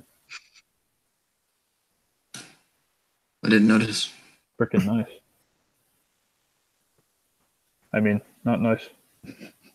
It's bad. He knows you're here. All right. Okay. So unless you want to move forward with me, Tristana, I'm going. So, there is I have a +5 stealth, so I could potentially go with you. In game talk, I'm pretty good at stealth. thick leather curtain that Yeah. separates 6 and 4 at the bottom of the stairs. And just get out my dagger and just kind of push it with my dagger. I mean, I still have those thick gloves on that I had to like move them before, so I'd like move them aside. Just be just be careful. I don't know if they're like poisonous or something. Just don't get pricked. Yeah, so I move them aside. And Okay, then. let's make I guess we're going together. make that. Okay, let's make that stealth roll. Oh, yeah. Here we go. Oh, Lord Almighty. Okay. 17 plus 5. No, 22 for me. The 29 for me. So that's an average of like 24. So you fail. Damn it all! Logan's making the DCs for Carthron now. Not everyone else. I mean, no. Hope I don't Well, theoretically, if we're doing average stealth, we could potentially take Carthron, or not Carthron. Now it's Aubrin. even being used for Aubrin. This is a rough day. All right. So yeah. I mean, what do you think? I mean, so I'd be going down. Up. Oh, Okay, sorry. I'll just follow you. Yeah. So I mean. And then I would say just like follow us like past the curtain at least. You know, that way if we have to, if you hear us, you can not have to deal with that. Would you open the door for him, Carthron? No. It will be so much. The freaking curtain. It won't even be easier once Do you have heavy silk gloves? He has gauntlets on. Close enough. I also have a shield that I can use to scooch it out of the way. So Tristana, it's at this point that you also notice the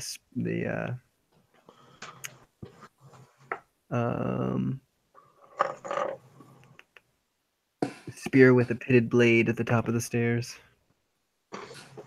Spear with a what blade? A pitted blade. It's like a spear with a I blade that has a slot in it, so it's kind of like a hook. I avoid that. Yeah, so meta, pretty sure that's important somehow. I just don't know how, so I'm not going to address it. All right. So yeah, I've zoomed in like Wesley. All right, so I'd move with my 29 stealth. I see those two kobolds. Yeah, so they're kind of speaking in Draconic as they have a bag next to them, and they're kind of throwing things down into 5. All right. I look at Carthron and give him a look like you think what I'm thinking. And he gives you a look he gives you a slight nod. He says, that means I hope so. and all right. All right. Let's fucking do it.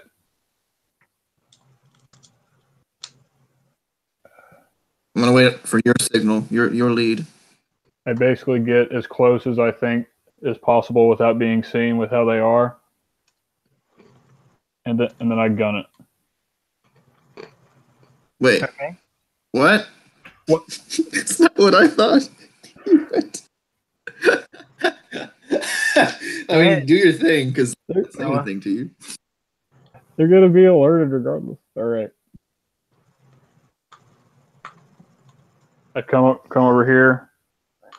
Come over here. Pull up my short swords. Yep, pull up my short swords. I think I would actually love to try out Icarus right now. So I'd have that on as well. Gonna make attack roll against this guy.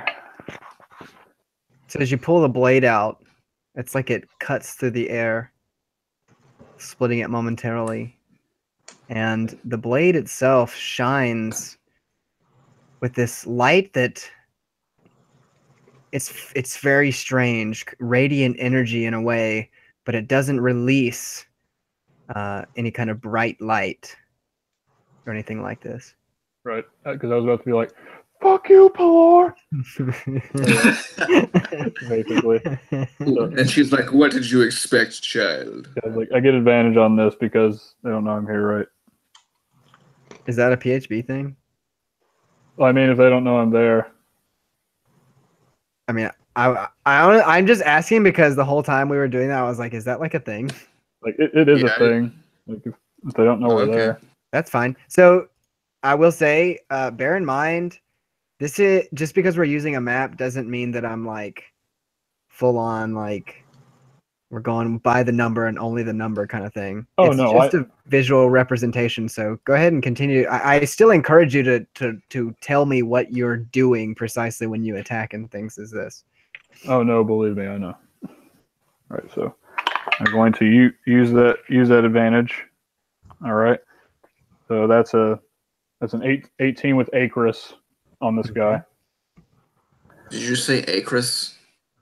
Yeah. Take the blade away from him, Logan, please. What? Why It's am I? Icarus, isn't it? No. What? It's Acris. Oh, I thought it was called. It's not like Icarus, like the guy who flew too close to the sun. Icarus. So were you not there with Dracosticus when Carthon received the blade Acris? I distinctly. I always thought it was. I thought it was Icarus, Oh, not Acris. So I was like, A-E-C-R-I-S. please take it away from him now.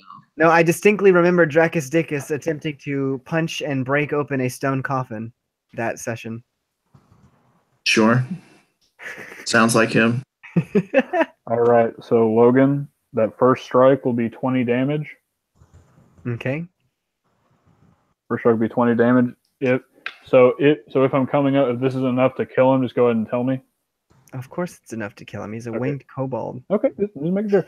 All right, so basically, Shoot. I'm doing Showed this you a again. picture. Like, I'm doing this again. So we see like the perspective of the kobold talking to the poor bastard I'm about to stab, and he sees just a shadow just immediately come into his gaze. He sees very quickly this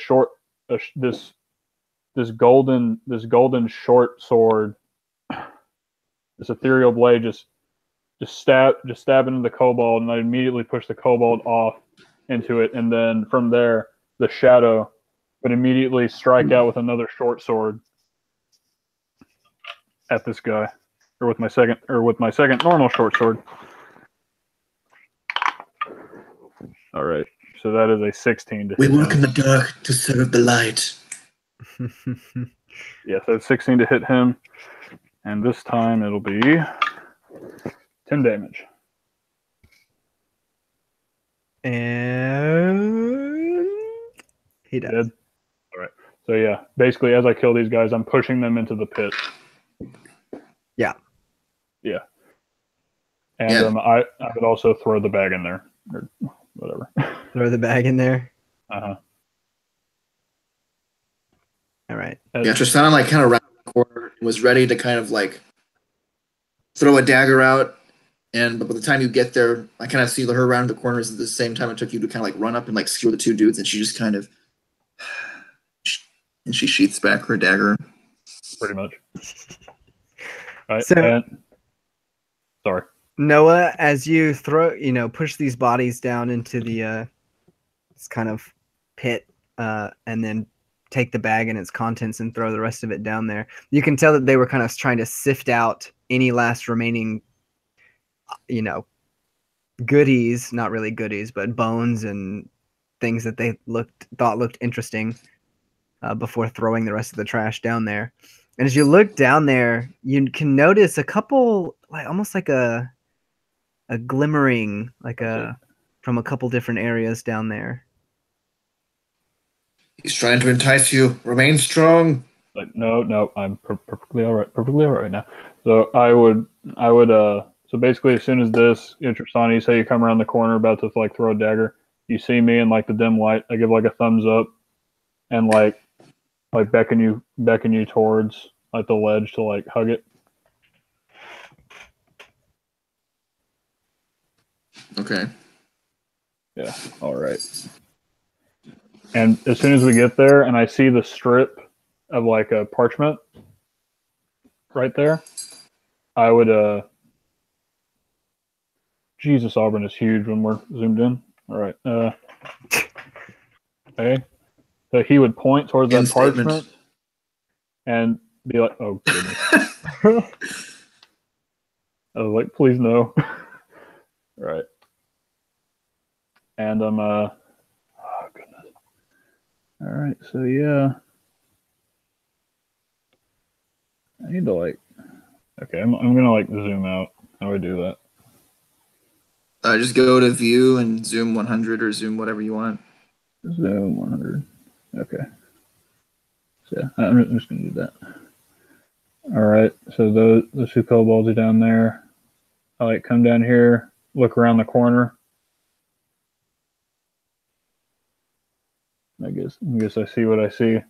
Oh, yeah. So, yeah, I kind of set that up for when you got there, not necessarily like when I set it up. Yeah. So that's what you see. So, when you see around the corner, you see, no. I was like, "You're dead." I just turned the corner. There's a kobold right there. So you see a kobold going down toward the stairs, down the stairs, and there's one on the ledge down prodding something. Mm-hmm. All right.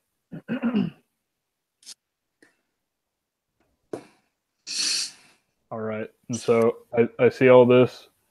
I turn to Tristana. It's like, we gotta do this quick. Or it was like all. Yeah. Okay. So, oh Lord Almighty. Wait, are you going to 8 or 7? Okay. Like so. Yeah. So like I'm looking. All their backs are turned. Right. Yeah, like I said, these are walking down the stairs like that. Yeah. Okay. So like, hey, move. Hopefully they're all asleep. So yeah. Want me to... So like, okay. So I don't know. Let me see. Just wait here. I'll take care of the sleeping kobolds. Okay. Hopefully they're still asleep. All right. Sounds good. Aubrin! We're waiting right here to get the sleeping kobolds. All right. So step carefully over the thing. Throw back. If their backs are turned, I'm gonna be hauling. Well, if still being stealthy. And then I'm preparing to cast minor illusion over in the direction of the pit, just in case it's like they just randomly turn around type of a thing. Mm-hmm. All And right. it'll be like a little sound, it'll be the drake's like little roar. All right. And so. Did he make it through without being seen? Okay. And so I'm right there, and I'm coming up the stairs, and I'm guessing I just like immediately see those three kobolds. Yeah, so these three kobolds are awake, but they're kind of sitting around a table, like drinking something, maybe rolling some dice, playing D20s. Dungeons Playing D&D. Maybe playing houses. Humans and houses. Yeah, humans and housewives or something like that. Houses and humans, yeah. Houses and humans, yeah. Yeah. Okay. Half so yeah. Okay. yeah. So I see them. Okay. Lord Almighty.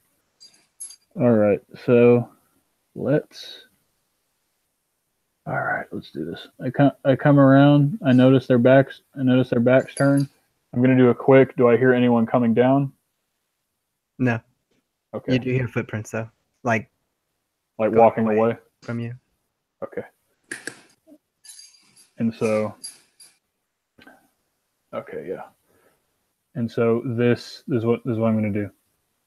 I'm going to take out my hand crossbow. I'm going to shoot the one on the far. Shoot the one on the farthest is like surprise round. And then I'm going to just move up to stab the other two. Like that's my game plan, all right? Okay. All right, so yeah, take out my crossbow. And crossbow, aim it, and then immediately move forward with my two short swords. Thank God for advantage. Okay, so that's a natural 20 on the poor kobold there, so he just dies. Yeah. So because it's a natural 20, I'm going to say the bolt literally goes into his eye and straight through the back of his skull. Like he's talking and like continues to talk or something like that kind of thing. Right. Okay. Right. And so it's like a few seconds before they even realize like what the F is up. And I go attack this guy.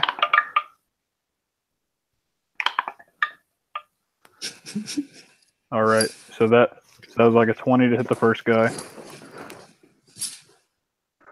All right. Okay, that is 9. I'm just gonna say that's way than more enough damage to kill him, Logan.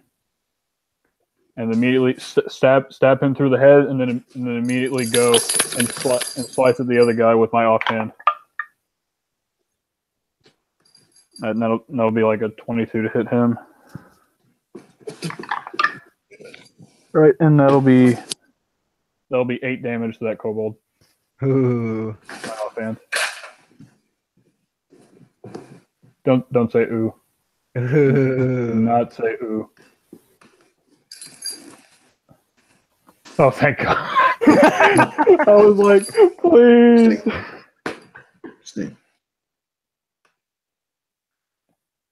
And so quickly, because I know they're walking away. Because I heard them walking away. Quickly, I'm going. Yes? Huh? You went like, Yeah. Okay. What do you want from me? Yep. So I was like, well, I'm going to die. All right. So.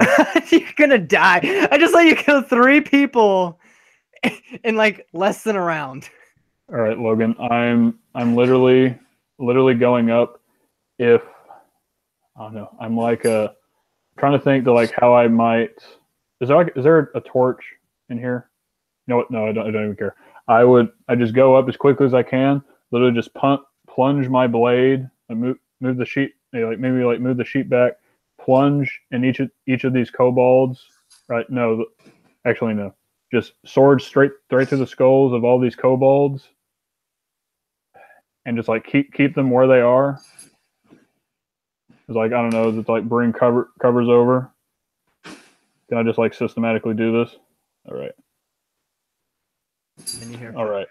And so I would come over here and I would wait for those kobolds to come back. Come back they do. Yeah.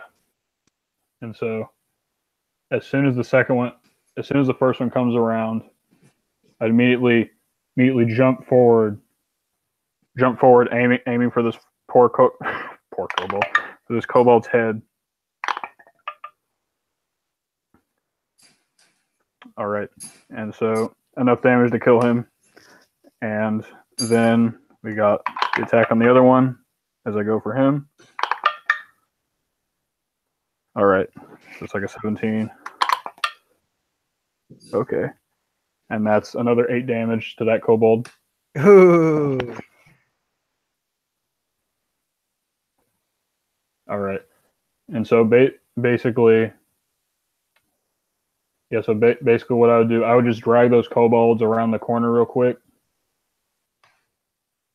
And I would go ahead, stealth my way on back down, maybe like looking, see if anything has changed about their position.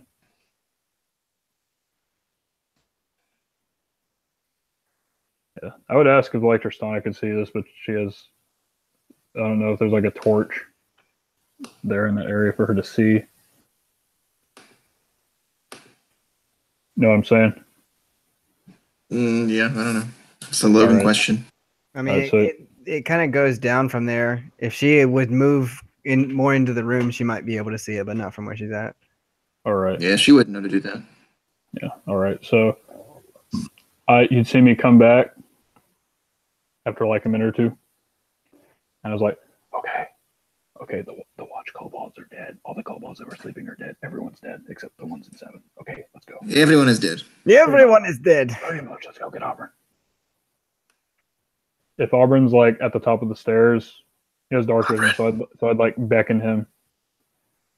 And Aubrin, please roll some kind of stealth. At disadvantage. Yeah, disadvantage. Just try. I don't like that look. You're muted right now, so if you say natural 1, I'm going to kill you. 2. Well, you can't kill him, Molly, because he rolled a 2, not a 1. Okay. I rolled a 3 If you actually. roll a 2, I have a -1. just don't move. Just stay there. Too So late. as Aubrin comes It's not too late. kind of towards you, the clinking and clanking of all of the various objects and items that he carries kind of resonates throughout the cavern. Lord Almighty, go now. Clink, clink, clink. And as he comes to meet you, Oh, rude. the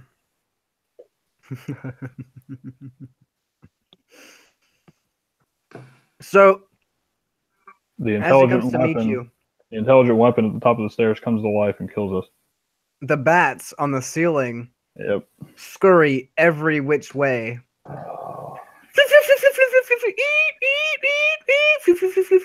This was pretty much inevitable.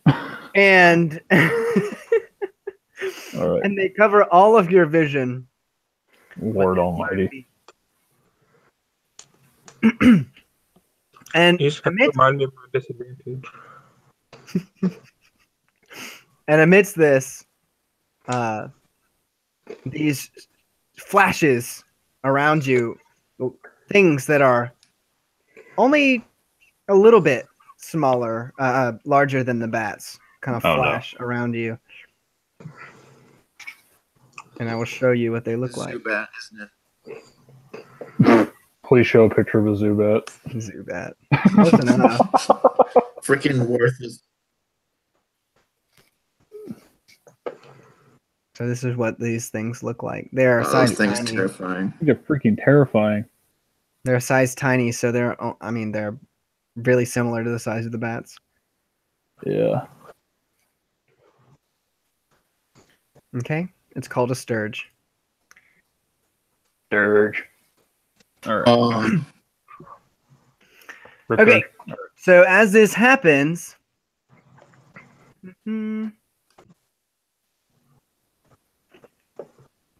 As this happens, I'm like literally trying to move forward. yeah, right. Yeah, it was like we need to kill the kobolds right now. Basically. So let's roll initiative. All right, sounds good. That's a 15 for me. What are we rolling? Initiative. Oh. Haha. What? 15. Now you roll the 6. Damn it. I actually rolled a 17.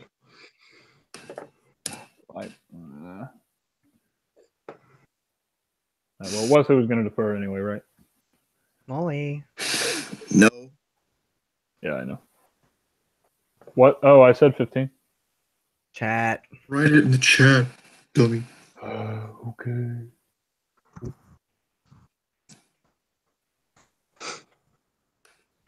All right, I'm gonna get my battle music going.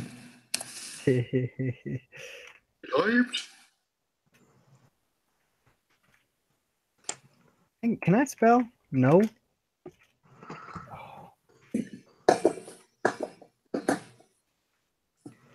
I just thought of something that I could have done when I was scouting out, and I'm so sad that I didn't do it.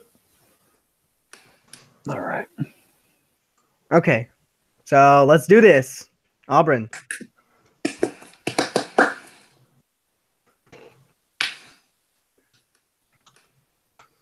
You know the trap is there, just saying. Because I told you before we came It's in. there. I don't know where it is. Correct. Oh, And Lord. Oh, Lord. Well, Tristan at least knows where it is. Because I pointed it out to her. You said we need to kill the kobolds as fast as we can. I mean, the bats are already like alerting everyone. Probably. Well, do what you're gonna do. What are the triangles? The sturges, I think. Yes. Actually, I think those are spikes that jut up from the ground. blocking our passage. Yeah. Holy God. Okay. So got some AoE.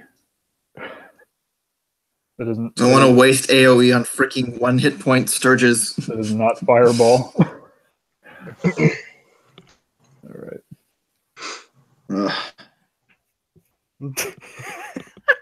And so currently it is still bats everywhere, and you can only see about no more than 5 feet in front of you. I'm gonna like move myself to the closest square. There we go. At least I think that's a square. I'm trying. Aubrin, you're up. Bats are flying from like room 5 to room 2, or Huh? which direction are the bats flying? So they're kind of flying in and out of each other, kind of aimlessly, but maybe about half of them are eventually moving towards the entrance of the cave. I'm talking hundreds of bats. Yeah.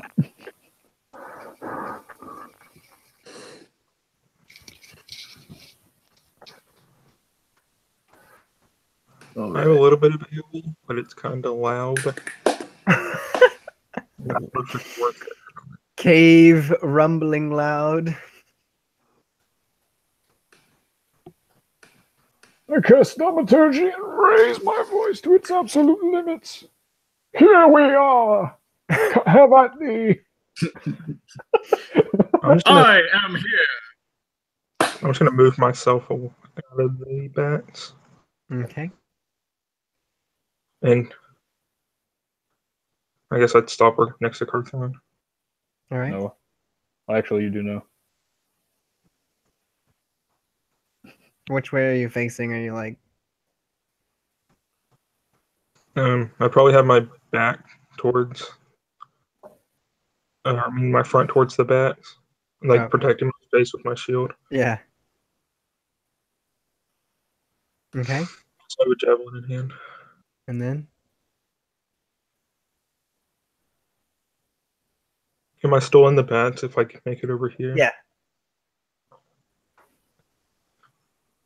I guess I'd try to back up a little bit more. So imagine them coming from the ceiling of like 7, 5, 4, 3. Like all of them are aroused in this entire area. All the ceilings. I'm just gonna move back probably as far as I can, Okay. attempting to get out of the bats.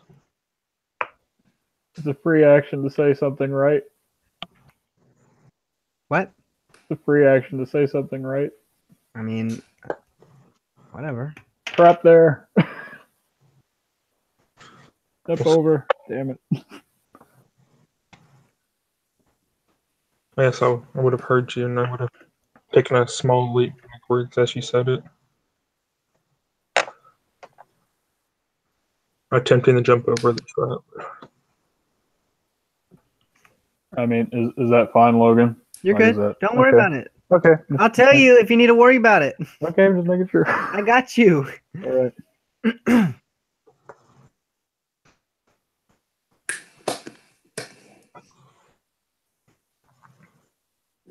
Is my vision, has it gotten any more clear as I'm No. over here? Negative, sir. Alright, then I just chill here. Right. I'm gonna try and find the wall. That's what I'm in. All right. I step over. Oh, it's my turn, right? I think. Yep. Okay. Yeah. I step. Yeah, so like I step over the trap. Actually, is it dim light here? Or darkness? Yeah, it's I mean it's pretty close to dark, but it's dim. Okay. So Tristana can see. Okay. So yeah. I would I'd move over. About 5 feet away from her, yeah. Yeah. Sorry. Basically, how far have I moved? Like 15. Okay. I'd move like over here, And if I don't know, maybe take a shot at the kobold with like disadvantage because of the bats or something. Okay, sure, that works. All right. Yeah, you can see them only for like moments at a time as they kind of whoosh in front of your vision. Yeah.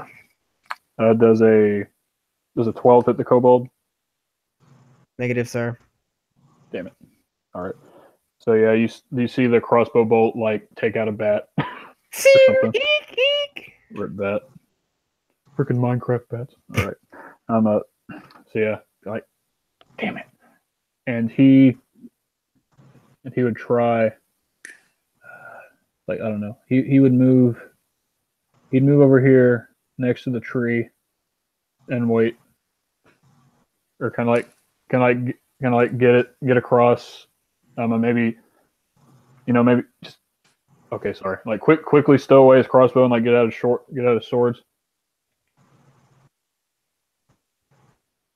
All right. Sorry. Okay. My turn! Eek, eek, eek, eek!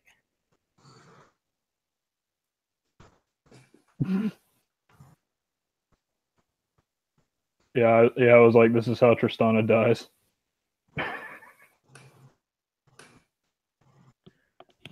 The people who can't see, she is being surrounded by sturges.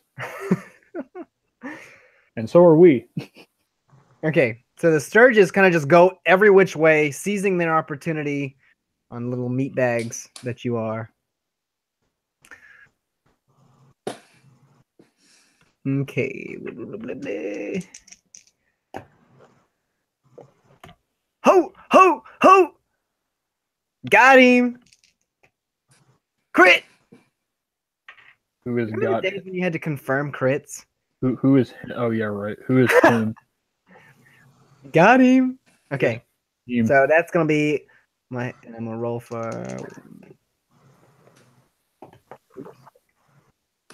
right, so Noah, you are bitten.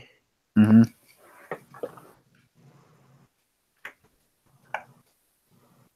And you take 4, and it attempts to attach to you. Mm-hmm. Actually, it doesn't just attempt, it does. It attaches to you with its little fangs. Aubrin. Wait, how do you do crits? Oh, I max die, add modifier, roll. That's how I do it. You can do ×2, what Ryan's been doing if you want. No, that's gonna hurt. Right. That's gonna be 10 points, Aubrin. As this sturge latches onto you, biting into your flesh. Tristana.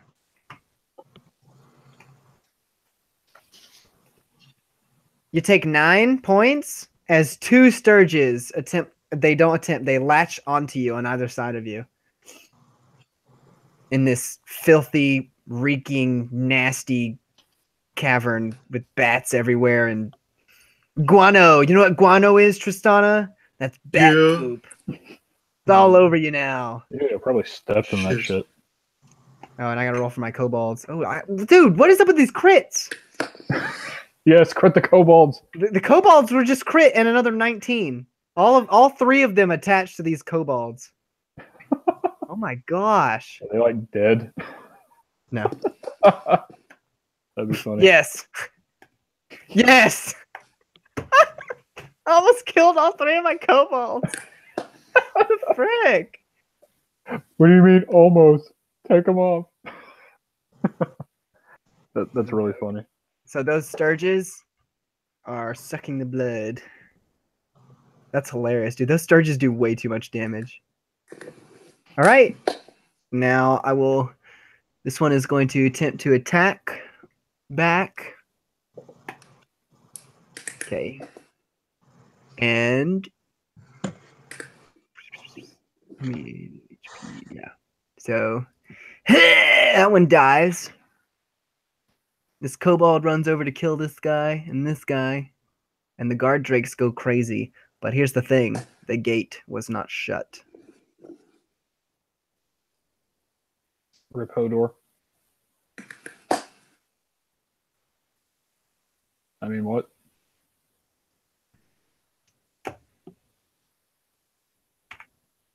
All right, and we're good to go. Top of the morning. I'm getting out of your way out of this. That's my turn now. Oh yeah.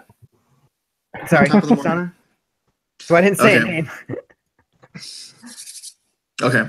So this is what I want to do. Logan, I don't know if you'll let me. So I'm gonna do Burning Hands, but Burning Hands is a 15-foot cone. Uh-huh. Can I instead just do like a 5-foot Yes, like cone, like around, like, you know what I'm saying, like that? absolutely can. Is You that are like fire sorceress lady. okay? I'm just checking. You're good, bro. Just tell me Essentially, how it happens. this is how I visualize it in my brain. Is essentially like, you know, she's getting like, and I just kind of like imagine her just kind of like, and she just starts, you know, sucking heat from the air, and just kind of like this swirling kind of flame just kind of comes like out of her hands, and her eyes go orange. I just kind of see like it's almost like she's encapsulated in this egg of fire, and these see the little, you know, little scorching ray snakes that I fling out. Well, I just kind of see them just kind of like swirling around her, like in this like, you know, just almost like if you were thrown into a pit of snakes and they're just all slithering around, but like all around her. And then she just kind of releases all these little tiny like little flame snakes, and just kind of like in the immediate area surrounding her, she just kind of, and this explosion of heat, you know, It's 5-foot beautiful. radius, kind of like just skewers out from herself, hopefully charring everything within that kind of like radius. And then if it's just like for like mechanical purposes, it's a 15-foot cone, so that's the same as like doing like 3 lines going down, 3 Yeah, I lines got you. going that way, and 2 diagonal, or it could be 1 square right here and then 2 and 2. Yeah, I got it. I got you. It's kind of, you know, Just tell me what I that's need to kind of do. what I imagined. And it's a dex saving throw, and my spell DC Only one of them is gets a dex save because the other 2 are 15. latched onto you. They are Okay. immediately. Yeah, it's a 15 dex save. It does. And this Sturge,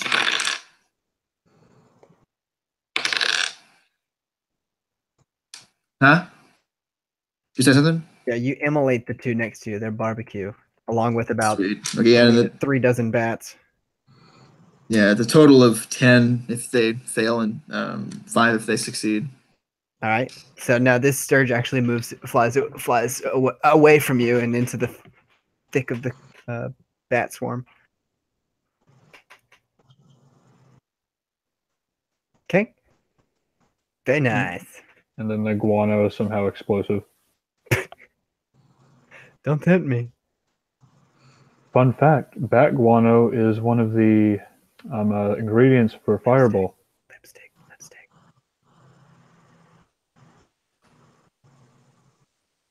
Okay, that's my.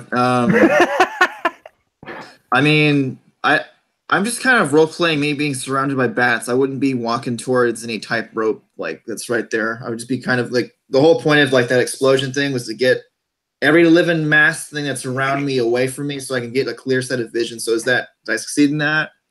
Can I see? Momentarily. Okay. How far can I see? Yeah, you get some clear vision. The bats stay clear from you for a few seconds. Yeah, you char a bunch of them. Okay. So you gotta understand is the bat swarm is an ongoing thing. These bats freaked out, and so they're kind of going in and out and around. This isn't normal for them. They can't go outside because it's daytime. Yeah. And okay, and I'm just gonna charge up some more heat, kind of like sucking the heat from around me and just kind of going towards me. And I'm just gonna jump over the thing because I feel like I can see the thing clearly now. You're good. And I'll just move kind of towards there, and just getting ready for my next onslaught. You know, wait, is that a Drake right there? Oh, fuck that! I'm not sure about this anymore. Oh well, I did it. I don't know the Drake's there. Correct. That's fine. I'll do that. Rip me, guys. Out of the pan and into the fire. Tristana. Drakes don't have fire resistance, right? Well, we'll find Who's out. next? Top of the morning. Hey guys, help! So I have one Sturgis on me, and then there's one near me, right? Yeah, you were critically bitten by a sturge that latched onto you. The other one is just kind of flying around your head trying to bite you. And can I see Noah? Does he have any on him? He does. Here. So Here. with my javelin, I'm gonna go to stab the one that is on Noah. Okay. And as I bring my javelin forward, the tip of it has lightning sparking off of it. My feet.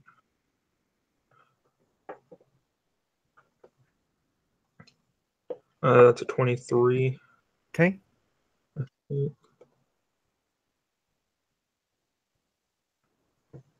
a 21. Yeah. Right. And that guy's gonna take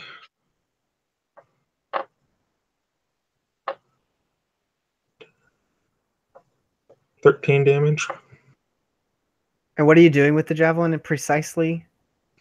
There's lightning, leaping off of it, and as I stab at the Sturgis that is on Noah, and I do 13 damage to it. Lightning leaps off of that from the Sturgis that was just stabbed and onto the Sturgis that's on me. Okay.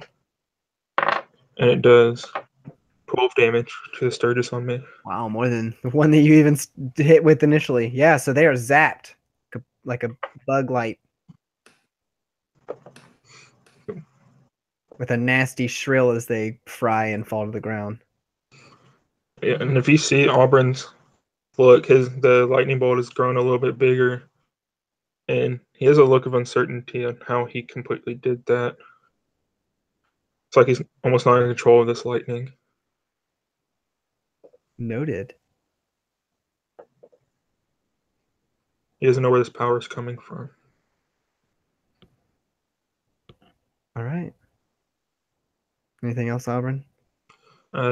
If I'm not directly next to Noah, then I move directly next to him.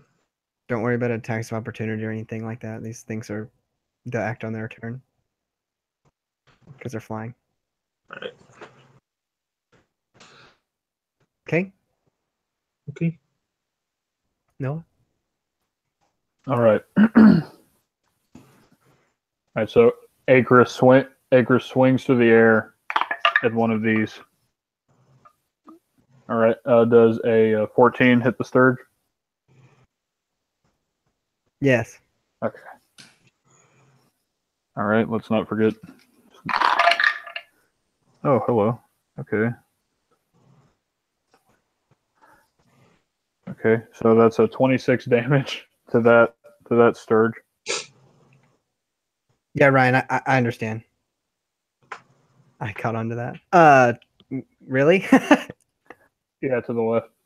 You slice it in half. Okay. Wait, oh yeah. What Ryan said earlier. Kill. All right, and then immediately is the other one within my range. If not, I'd move up to hit it. Yeah, you're good. Go ahead. Right, now there's 17 to hit that one. Okay. And that'll be 10 damage to that Sturge. Indeed. All right. And then can I see the Drake and Tristana? Cannot see the Drake, but you can see Tristana. Okay. Kind of through the bats that are swarming around everything, you can make out that she's now moving this way toward you. She's also like formulating two like little fire bolts kind of in her hands too. So BT dubs. So I think I would move. Just so you can get the visual for that. I think I would go ahead and move. I wouldn't do that. I would go ahead and move like around here or something like that to just get within range of the kobold that I don't know. I'm just moving forward. I don't know how much I can see. It's very difficult to see. Yeah, so I'm just moving forward, and that's where I end my turn.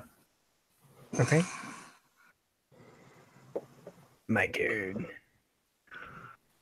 All right, Tristana, it's not over yet. Where were these rolls yesterday? So you're not still on fire, right? I don't know. I mean, that was the momentary thing, you know. Got it.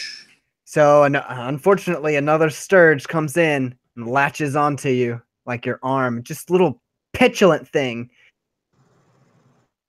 and it deals 4 points of damage. And other Sturge is gonna go. Wow, even that. Okay. Latches onto that kobold. Got it.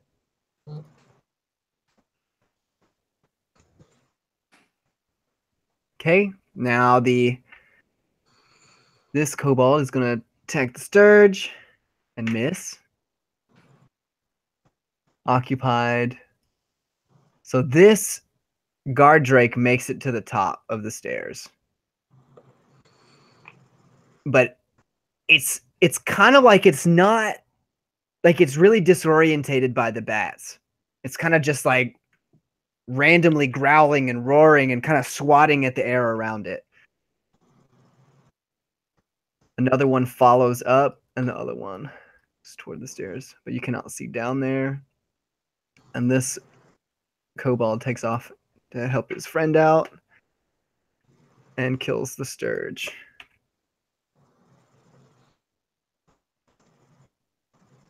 This guy makes a run for it. Noah take an attack of opportunity on him.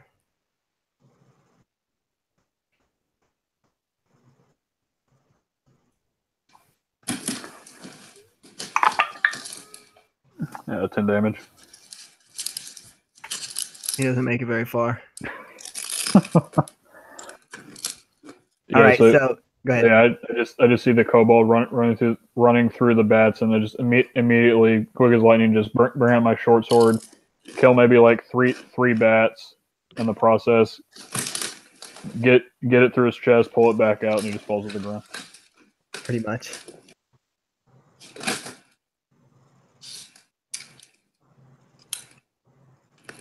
All right, that should be my turn.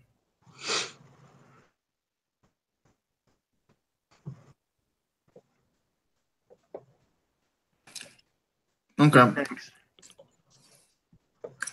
I'm gonna have one of the fireballs that I have in my hand, just kind of slap at, like just at the Sturge. It's a ranged spell attack. Okay. So 13 plus like 18. Good. Okay.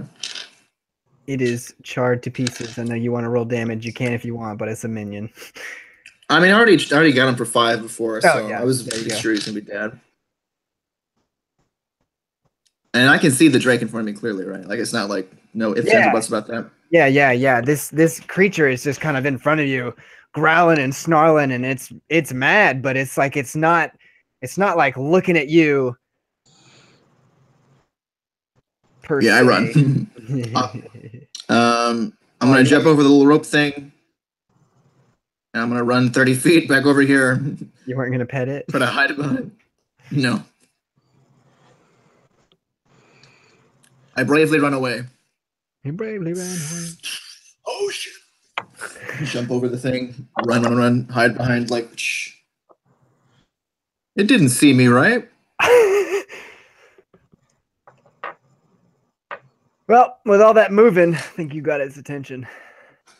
Oh well.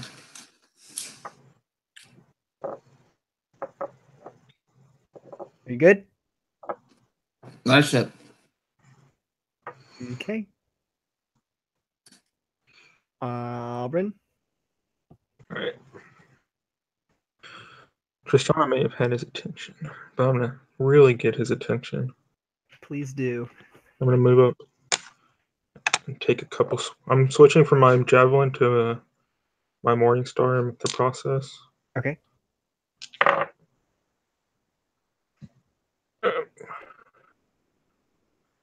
That is 13 to hit and 22 to hit. The first one misses, second one hits. And he takes 10 damage. All right. As you go to kind of swing for it, you catch his attention and he withdraws at your advance, and then you nick him as you go by again. Takes 10 damage. Yeah.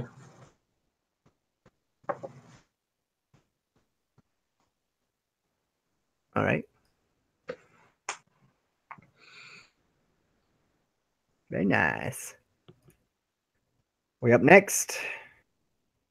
Noah? All right, did a little pre-roll in here.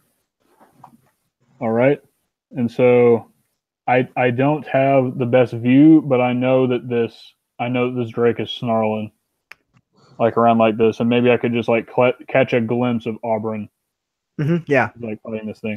You know what I'd like to do? I'd like to jump. I pre-rolled an acrobatics to jump on top of this thing. I rolled a 20. Okay. Not a nat 20, but a 20. And my first attack roll with Icarus was way above, or not way above, but it was like it was above 20. So Misses. Yeah, right. So the first attack on this thing will be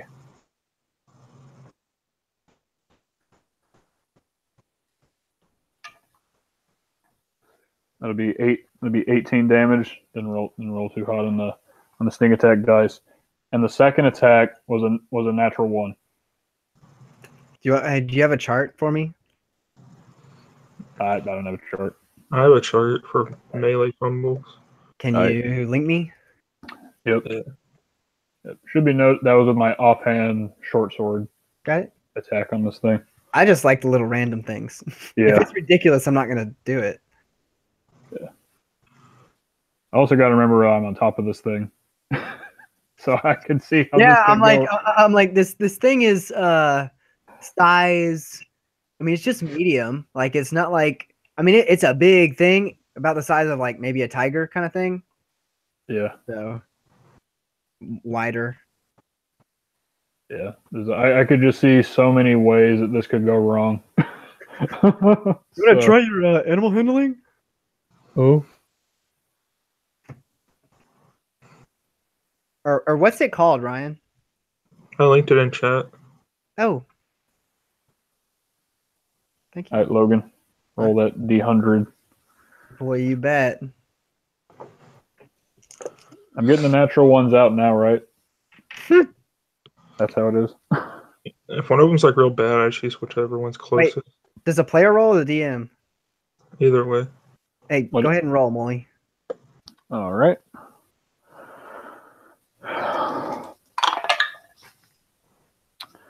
All right. 23. So you are shook up.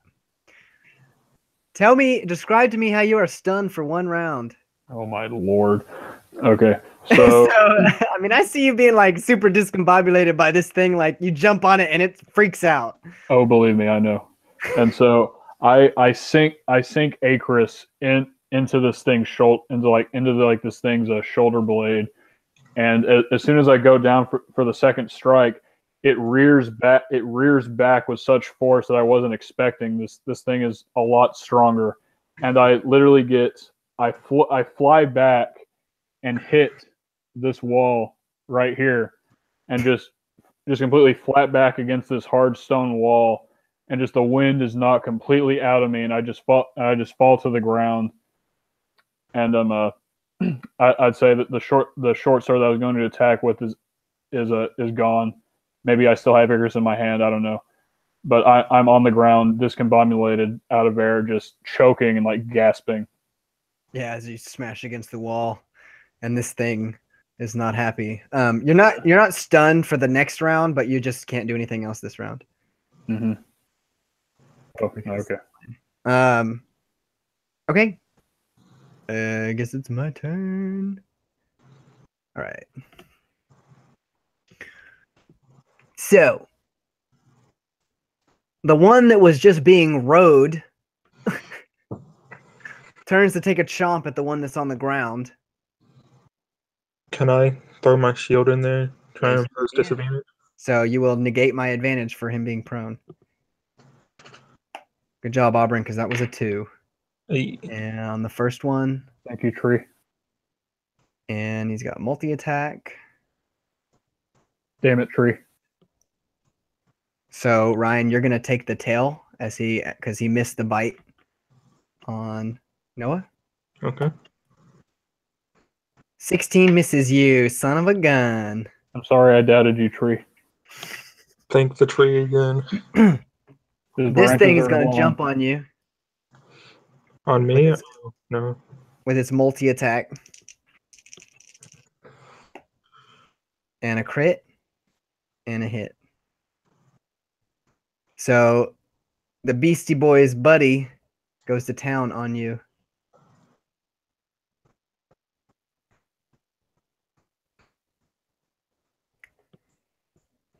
And that will be 6 damage plus 14. 20 points of damage. That was a crit and a hit. As this thing rips into your flesh. Snarling. Yeah, and I want to let out a gasp of pain, but I can't because the wind's knocked out of me. So basically, my face contorts into like this silent scream.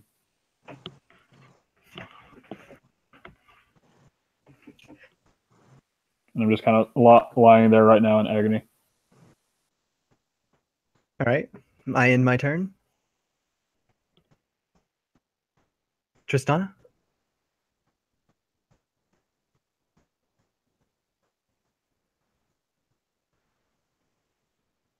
Oh, he lag out. He was like, "Nope, I'm done. I Can't do hope it anymore." not. Yeah. Yeah, he's still in the Google drawing.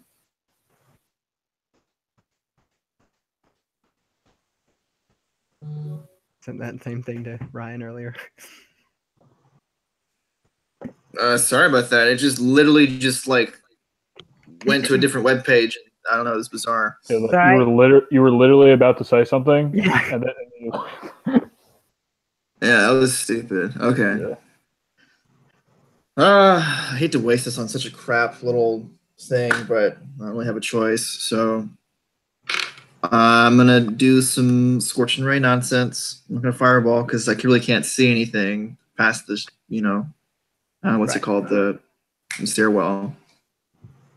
So I'm trying to see if that's a ranged spell attack or if it's just a. It's a range Yeah, it is. spell Okay. attack. So 3 little scorching rays. Okay, 18 plus 8. So yeah, that hits. And then 13 plus 8. I'm guessing that hits. And 11. Oh, sweet. 11 plus. All of them Yeah. hit. Sweet. Thank you, Die. So, I hate to say this, but I'm gonna need you to move up if you're gonna be range attacking. Okay, it's a 60-foot range on these. I'm talking about being able to see, not being able to hit. Okay. You're good. I just wanted you to move around All the right. corner. One of the injured one takes 10. Okay. Still alive? I'm guessing still alive. Oh yeah, but just barely. Tell me how you burn it on the next one. That one for my third. And yeah, so the 8 points of damage on the second one. I just kind of imagine like, so who was he attacking? Was he attacking? That he was was like on, about to that feast was on. He was hitting Noah. He was biting at Noah. Missed Noah because Aubrin hooked him up with a shield interposed in there, and then Aubrin got the tail end of that. Yeah, so I kind of see like the momentum of like the tail, whap, kind of like turned him kind of my direction. I just kind of sent 2 of my little, my like fire snakes projectile things like right into its mouth and just went straight down through it and just burned. And then with my last one, because I forgot that I could add my charisma to my attack, because I forget what it does. Oh, because I'm a whatever. So that's 6 plus 6 is 12 plus my 4 charisma. So that's 16 points of damage to the one who's literally on top of. Yes, literally has my left arm in his jaws. Yes. Yeah, I just aim for burrow into its little face, little jackhole.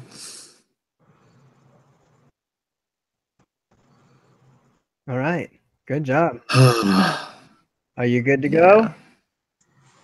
I'm good. I'm just sad. Why are you sad? I had to waste a level 2 spell on this stupid encounter, man. Ugh. All right, let's do this. It's tough being a mage. Sucks, dude. Aubrin. All right. So seeing this guy on top of Noah, mechanically I'm shoving him away, but flavor-wise, I'm coming in with my Morning Star and slapping him on the side of the head with it to unleash his arm, and then push him back using my shield. Absolutely. My weight behind it.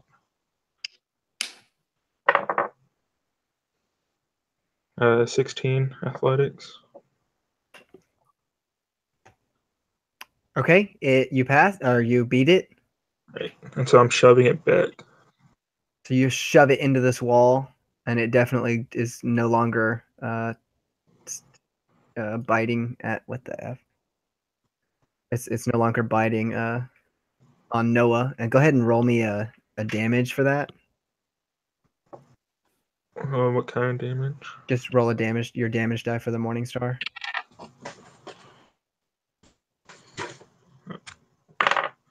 Max damage? 11. Am I Ryan? And Also, I'm between Noah and the thing. Okay. So I'm just saying. Also, remember you can enter, you can use a shove as part of your attack action. So you still have one more attack. I'm good with forgoing my first attack to shove it. Okay. And saying the damage was from a second attack. Okay. Yeah, I was just saying. I have a stocking bag right here, and my dice fell inside, and I can't find it. What? I'd pack our stocking, so my mom dumped them in a bag, and then it was under my desk, and my dice fell in it. There we go. All right. Noah. Yep. All right. Good. And so Auburn's now in front of me. Yes. Okay. All right. So yeah. Put myself between you and the thing. Yeah. Okay. So what I would do, I'm gonna do this again. I get up, gritting my teeth, pick up the second short sword, and it is so painful to grip this thing. It probably ripped a muscle or the tendon or just something, where I'm barely able to grip this thing. And I would like to do this. I'd like to jump to the right, jump on the wall, and then jump, or you see what I'm saying? Jump on the wall with my feet, and then to jump on this Drake in front of me.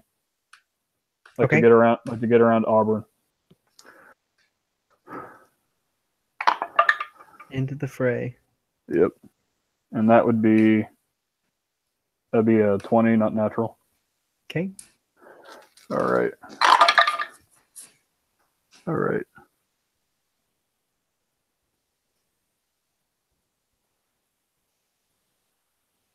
Math.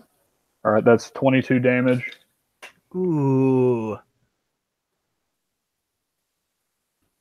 Okay. I mean, how you kill it? Yep. And so I get up, gritting my teeth, pissed off at this thing. I jump to the side, use the wall as I'm like a post to jump from. Get on top of this thing, stab it directly through the head with more force, and it's less finesse, less precise than you'd normally see a Noah do something. He'd basically be stabbing this thing twice over with Icarus, pull it out, and then basically since he's right there, he would then looking at this other Drake, maybe just a swing his other sword is kind of like a distraction, maybe to get the thing to like maybe jump back just a little bit. He's going to use his bonus action to disengage. Okay. And go right here. If I can place it. Oh my lord. You know what I mean. Yes. Kill that fucking thing.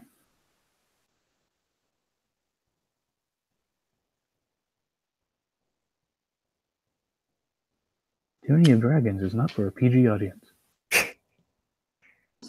This is a Christian channel. Hashtag PewDiePie.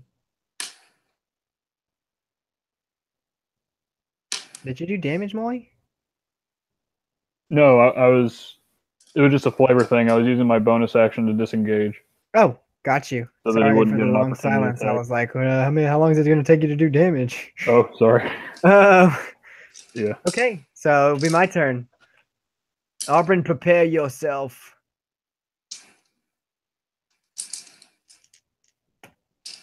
Why? Why? Another crit. A crit and a miss. Pelor is not on my side today. That's going to be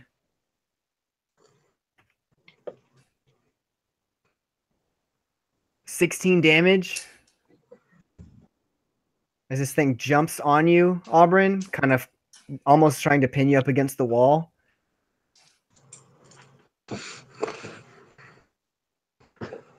This kobold takes off. 10, 15, 20, 25, 30. And this one follows.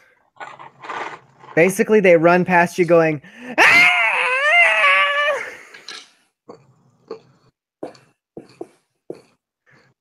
Who uses kobolds to guard stuff? Idiots. No, like really, if anything happens, they just listen. I mean, what?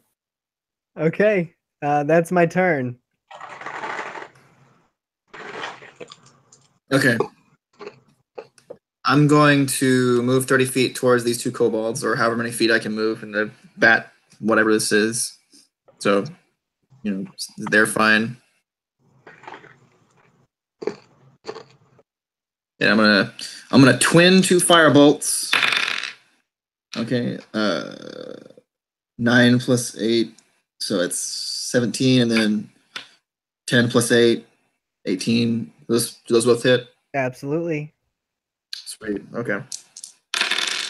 One of them takes 16 plus 4, 20, and the other one takes 11 plus 4, 15. I kind of see this as, Tristana's like, was eyeing the fray that was going on there at the stairs. Yeah. And these two guys, they like jutting across, and she like this kind of like, They're screaming stomach like, banshees. stomach like dropping thing like of like reinforcements, just kind of like, and her flaming eyes, and she kind of like runs and starts forming the fireballs while she's running, and then she just releases two streams of firebolts just flying, burning all like around it, and like this like fireball, and just kind of like both reaches them and flames off their heads, and they slump to the ground mid-run. That was wonderful. And then she kind of looks at Noah's and sees like the fresh, like basically the ground meat looking thing of, I assume to be his left arm, and just kind of like, and then gets ready to, fight the remaining Komodo. It's a Drake, I know, but it's humorous. All right, Okay, Tristan, that's the my only thing turn. I ask you do is that you re-upload your overlay. Oh, is it gone? Sadness. Okay. All right. This will be Aubrin's turn. You've got a Drake on you, and he just crit you. Dude, he's like pushing you, trying to pin you up against this wall. This Drake is like, it's like a massive dog, like jumping up on you. It's claws on your shoulders, pushing you up against this wall, standing on two legs kind of thing. Could I shove him backwards so that in a way that he'd fall off the cliff? Don't ask me. I'm trying. Going for it. 22. Grapple. Shove. You succeed Athletics. exceptionally.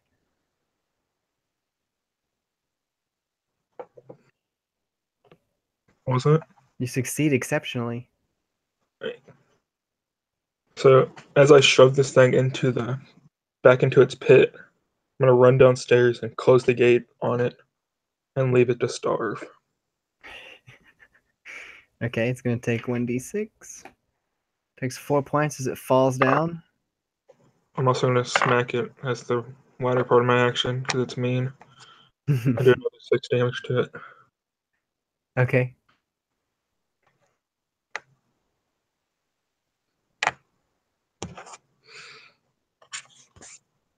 All right. So it falls down with a yelp and a snarl, and you run down there and slam that gate shut. Very nice. So the bats are thinning up, but they're still chaotically eking and shrieking and flying around. So y'all are effectively kind of out of combat, so go ahead.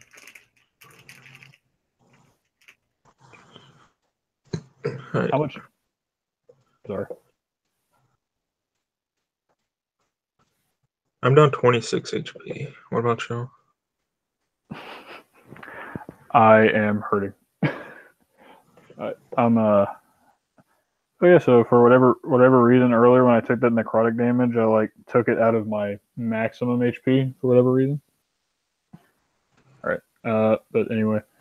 Okay, so how much noises is Drake making? I know all it doesn't even matter at this point. Okay.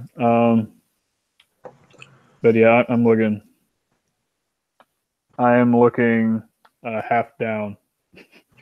Huh? I'm just kind of like grasping my left arm, like,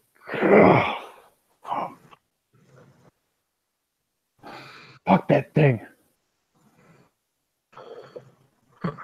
Leave it to starve. Yeah. And okay, so what now? Do we still go? So you can surmise that the noise of the bats is gonna like cover anything that you just made in combat, any of your talking or anything. They're not quiet. Yeah. I think we should go right here, where I've made my token, and take a short rest. They're going to find us during that short rest. Only if they come for us. They're going to come with them then. They won't know we're here, so we'll still have the jump on them. Oh, okay. I'll just go ahead and say that since the area is not clear, you're not going to be able to take a short rest. Hate to throw that at you. Oh, and Logan, I'm just gonna. This thing's. I was talking, but I was muted this entire time. So I basically would have told you guys before we left, like, this thing's too dangerous to be left alive. If reinforcements come, if we make it down here and basically something happens, we should just take care of it now. It's like, oh, believe me, I'm fine with shooting that fucking thing. And you take out a hand crossbow and just shoot it. Okay. I'll just say we shoot. You don't have any limit on your ammunition, do you? No. Well, I mean, Okay. I'm not keeping track of hand crossbow ammunition. You should be. Damn it. Okay, I have like... You're breaking the rules! I have like 4 left. Yeah, you kill it. Yes, we just shoot it until it dies. Take that. Oh, damn it. Oh, sorry. Molly, how far Okay. down are you? We don't really have any health potions or anything like that, right, guys? I don't think we do. Nope. Okay. Yes. We got your... You do have health potions. Oh, I didn't Evian give us some stuff? Edian did indeed give you health potions. They give us 3. Okay. I mean, I can look back, but I hopefully I'll have those written down. Do you have it, Ryan? Okay. Party treasurers, where are you at, yeah? Just assume 3. Why do I not have this written down? My excuse is it's lost in my papers. Edian gives Oh, wait, no, offering 2 potions of healing. All right. Each or just total? Total, right? Total. Yeah. How far down are you, Tristana? I'm 13 down. I'm 38 out of 51, so it's not terrible. And I still have some defensive stuff. Like I didn't do any shielding of that last round because it was a little nothing combat, so I didn't want to waste as many spells. So you guys heal up first, and then whatever's left over, I can deal with basically. Yeah. I am at a 28 out of 52. Is what I'm at. What's that? Yeah. What's the negative? What's up? How far down are you? 24. So I'm gonna give you a potion and 17 lay on hands. All right.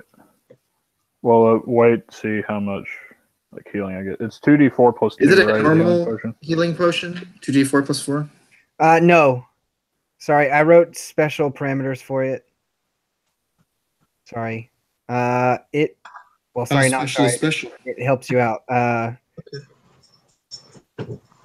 2d4. Wait, what's not special? Wait, what's normal? 2d4 plus 2. Yeah. They're 2d4 plus 4. All right.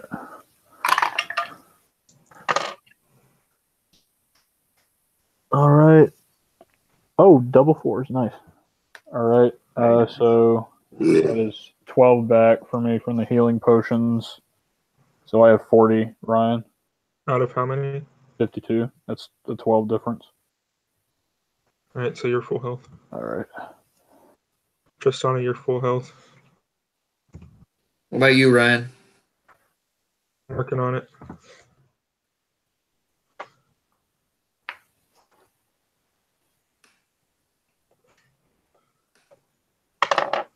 Oh, okay. You get double 4s too? I got a 4 and a 5 on my potion, but I rolled a cure wounds for myself. And I'm down 12. I rolled an 8, and my modifier is a 4. So 8 plus 4 is 12, and I'm full hit die. All right. Cool. How fortuitous that we brought a healer in the party. Yes, indeed. So I'm out all of my lay on hands and one first level spell slot. And the 2 health potions. So you're down all your lay on hands and all your first level spell slots? No, I'm down 1. I still have 4 more. Okay. Yeah. Do you have second level spell slots? Yeah, I have 3. And then what about third? Nope. Okay. I'm just curious about your cure wounds type of a thing. I wish I had one thing of cure wounds. Okay. Okay, there are guards out there across the arch. They'll probably come down and They'll probably come down and see what's up. And I don't know about anything past the mushrooms. I don't know what's going on over there. So there's the guard drakes, and those 2 things are kobolds, correct? Yeah. And then there were 2 kobolds praying there earlier. I don't know what they're doing. If they're even there. Well, one thing we could do is I could lure them out with a sound, a little something. Maybe get one of them or 2 of them to come to the bridge or wherever, and then you lay on the sneak attack. Yeah, well, I mean, these bats are still making a crap load of noise, right? Yeah. So y'all took a minute to sit down, bandage a wound, drink a health potion, heal up. So they start to die down drastically. There are only, a couple sporadic 2, 3, 4 bats every now and then just flying by. All right. And is it enough to maybe if I go, I don't know, if I go up, or around here, maybe make a perception, then the dying down noises, can I hear kobolds barking or drakes doing whatever? Yeah, so you again, okay, so this time it's ominously quiet as the bats die down. Oh Lord.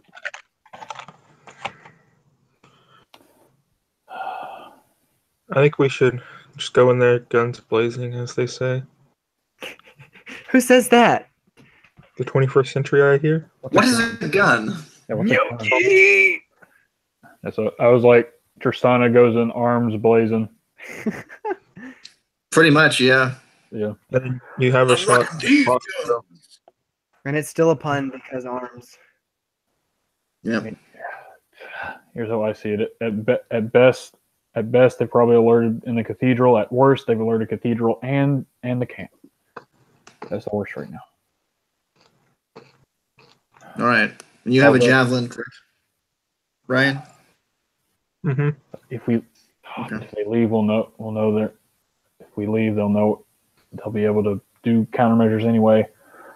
So, fuck, this sucks. We should just You think too much. Let's move. Okay. turn the corner, attack, and then charge at him with me, Noah. Okay, Mr. Tree.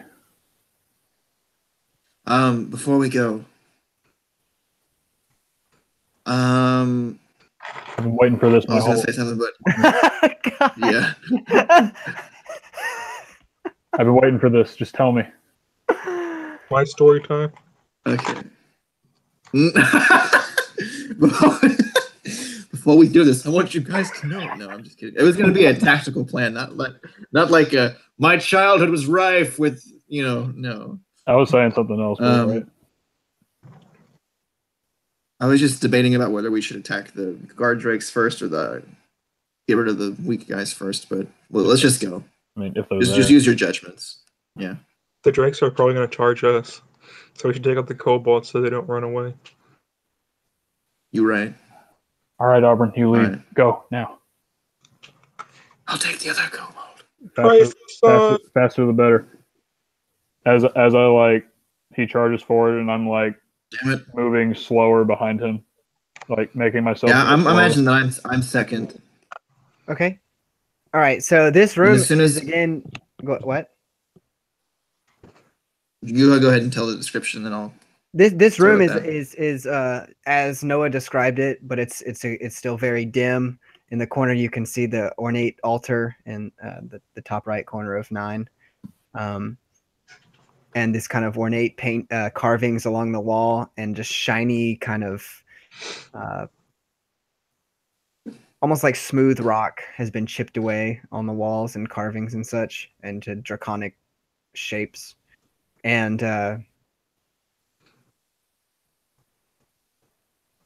so go ahead and say what you're going to say as you charge into the room, and then I'll do something. Yeah, so Ryan, were you just planning running down the thing and just throwing your javelin? Was that your plan? Yeah, as soon as I saw the first kobold, I was going to throw the javelin, keep charging at him. Yeah, so my plan is just to do exactly, just follow straight with you, and basically as I round the corner, just throw up a little fastball, and just fling it at the other kobold that you didn't hit. Okay, so Aubrin, you lead the charge into room 9, but as you get towards the bottom of the stairs, no one seems to be in the room. Yeah. I throw my fireball anyway. No, I'm just kidding. Do you have a magic missile? In the darkness. Are you saying there's no girls there? Well, there's at least one. It's so I do them. Yourself. Okay. Yeah. Now's as good a time as any. Okay. So he's trying to remember. Okay. Yeah. So as you do that, I kind of stop in the middle of the room. Yeah. Come on. I kind of ran over here, but yeah, I'm just kind of stopped, and I don't really know what we're doing. Okay. So they're We kind of look at Noah and we're like, really? Lord Almighty. Oh my! I swear they were. Yeah, that's how I imagine it. He kind of walks out, and he just kind of oh, I swear they were. Oh God! I'm dying. Yeah, so I'll have to make a comment. Yeah, no doubt. Because as you walk past this ominously quiet corner, these drakes don't look as hefty, though. These drakes are green, and they're skinnier and thinner, with less scaly plating. I'm literally banging my head against the proverbial wall right now. I freaking hate myself. This sucks ass. It was a good plan. Oh my my gosh, I'm dying. Okay. So they're both going to make a surprise attack. I'm gonna mute myself for expletive. Oh moly. All right. Okay. They both hit Yep. because they have advantage. Do they get sneak attacks? No. But they do get something called surprise attack, which is not good. Oh, wow. That's fortunate. Hey, you can always count on my green dice 6 to roll ones because I just rolled 2 of them. Don't forget uncanny dodge. I know about it. Believe me. Axel's voice. I've rolled 3 ones in a row and then a 2. So you're in luck. Okay, so the first one jumps out to bite you, but it just kind of nicks you. And the second one follows suit. The first one's gonna do 5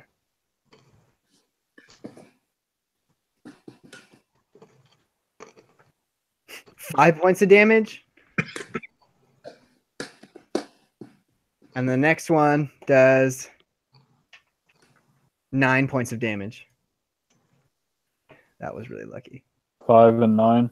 Yes. Okay.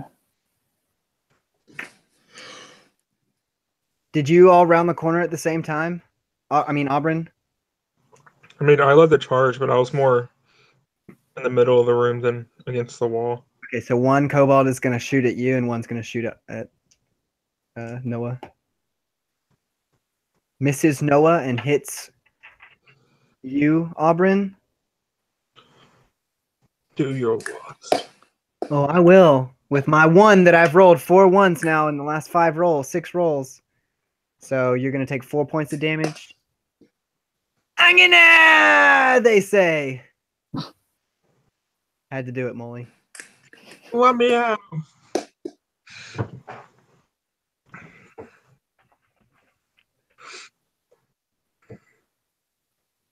All right, that's it. Top of the round, Aubrin. Right. So after being surprised, Auburn's going to instantly drop his javelin, and pull out his morning star once again, and step right there in the middle of the two, kind of nudging between Noah and the guys as he slaps. Or he's going to swing at this guy. All right. And once again, this lightning is building up on the end of this morning star. 23 to hit. Of course. Remember, if you roll above a 20, you hit. No monsters in the monster manual have above a 20. You sure? Mm-hmm.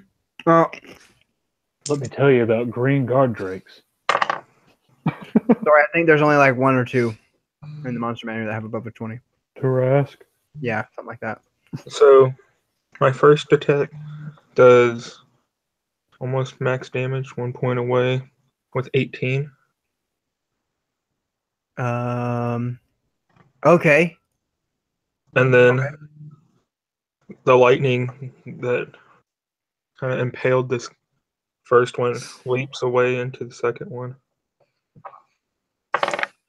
for another max damage, Oh my gosh. 12 points. Very nice.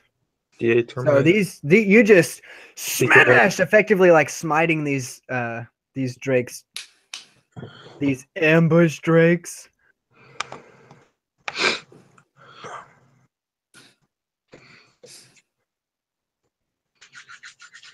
As lightning flashes between them. Noah? All right. So I pre-rolled again to like maybe like this faster. The first one was with Icarus was a 15, and the second one was above 20.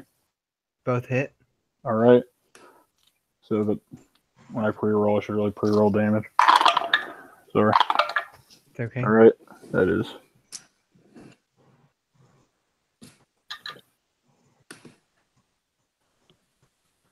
Okay. So that's a 20 to the light red. Okay. Do I kill them with one attack? Nope. All right. What's the other one do? Yeah. Make So, sure that's accurate. yeah. So the second one does a 6 to the 6 would have been to the deeper red. Oh yeah, then they're dead. Yeah. Yeah, and then with my free movement, I would move over here. Not attack of opportunity good. wise. Yeah, move over. The short sword's out. He's like, yeah, just try and run.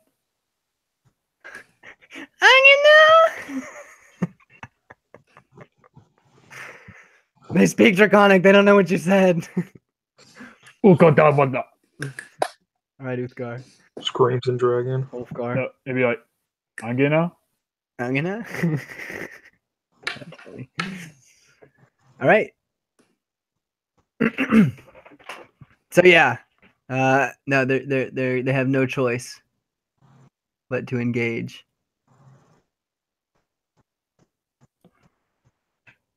So LOL, Noah's like, I'm gonna. They're like, I'm gonna. They only know one phrase.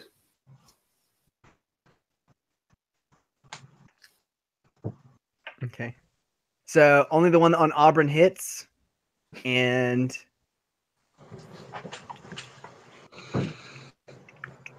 he comes at you with a dagger. For a whopping 1 + 3. 4 damage. These kobolds are dexterous. Yeah, Those dexterous mofos. that's like all they got.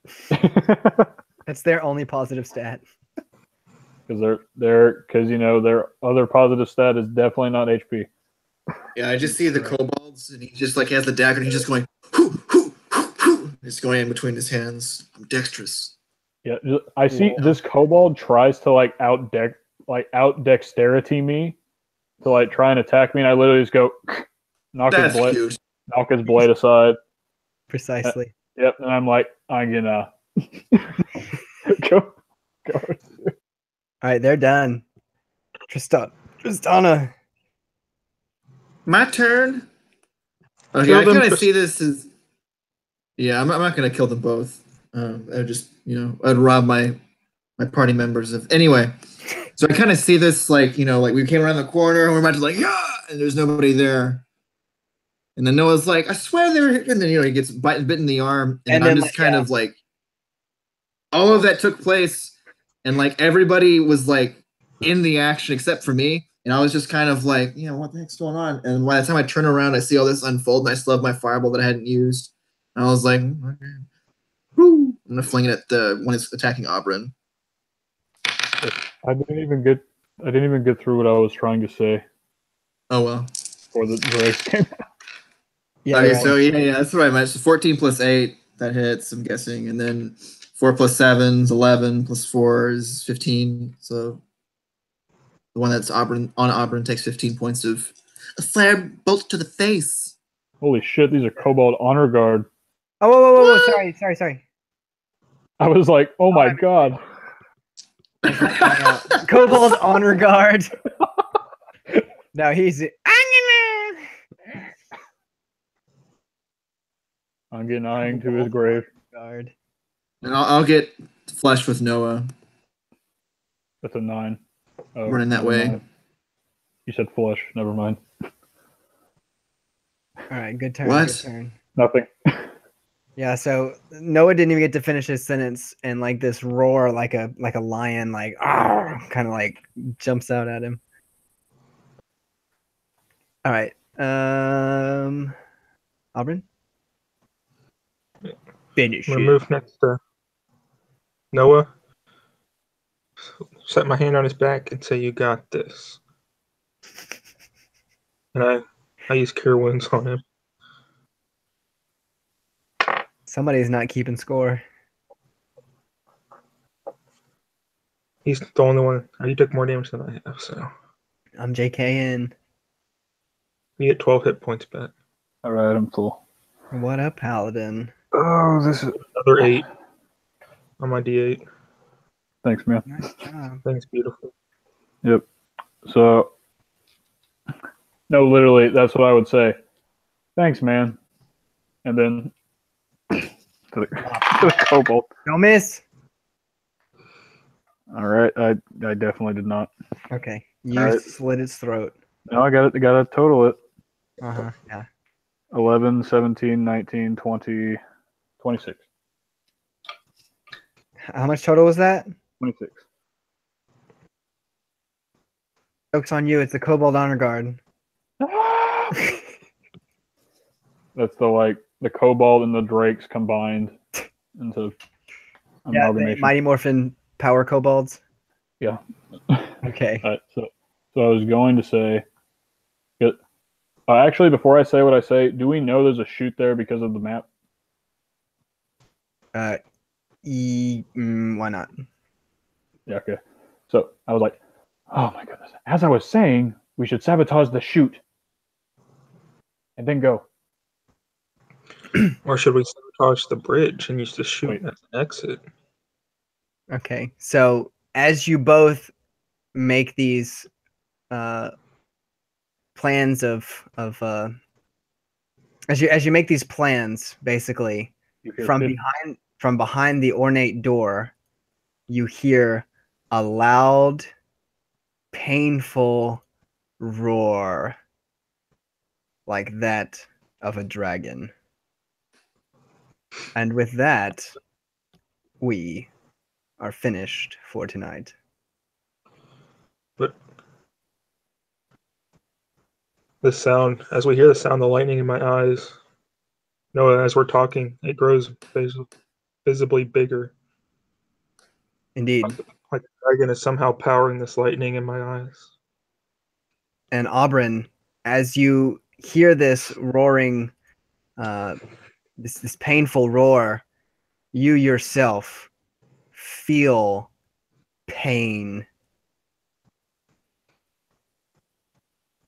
And that's it. And take 24 points of lightning damage. Yeah, let me roll all that. Yeah. All right. No. As you look at me with lightning in your eyes, I'm shocked. Oh, okay. We're out of here. Thanks for God. watching. We'll see y'all later. Hopefully we'll play soon. Peace out.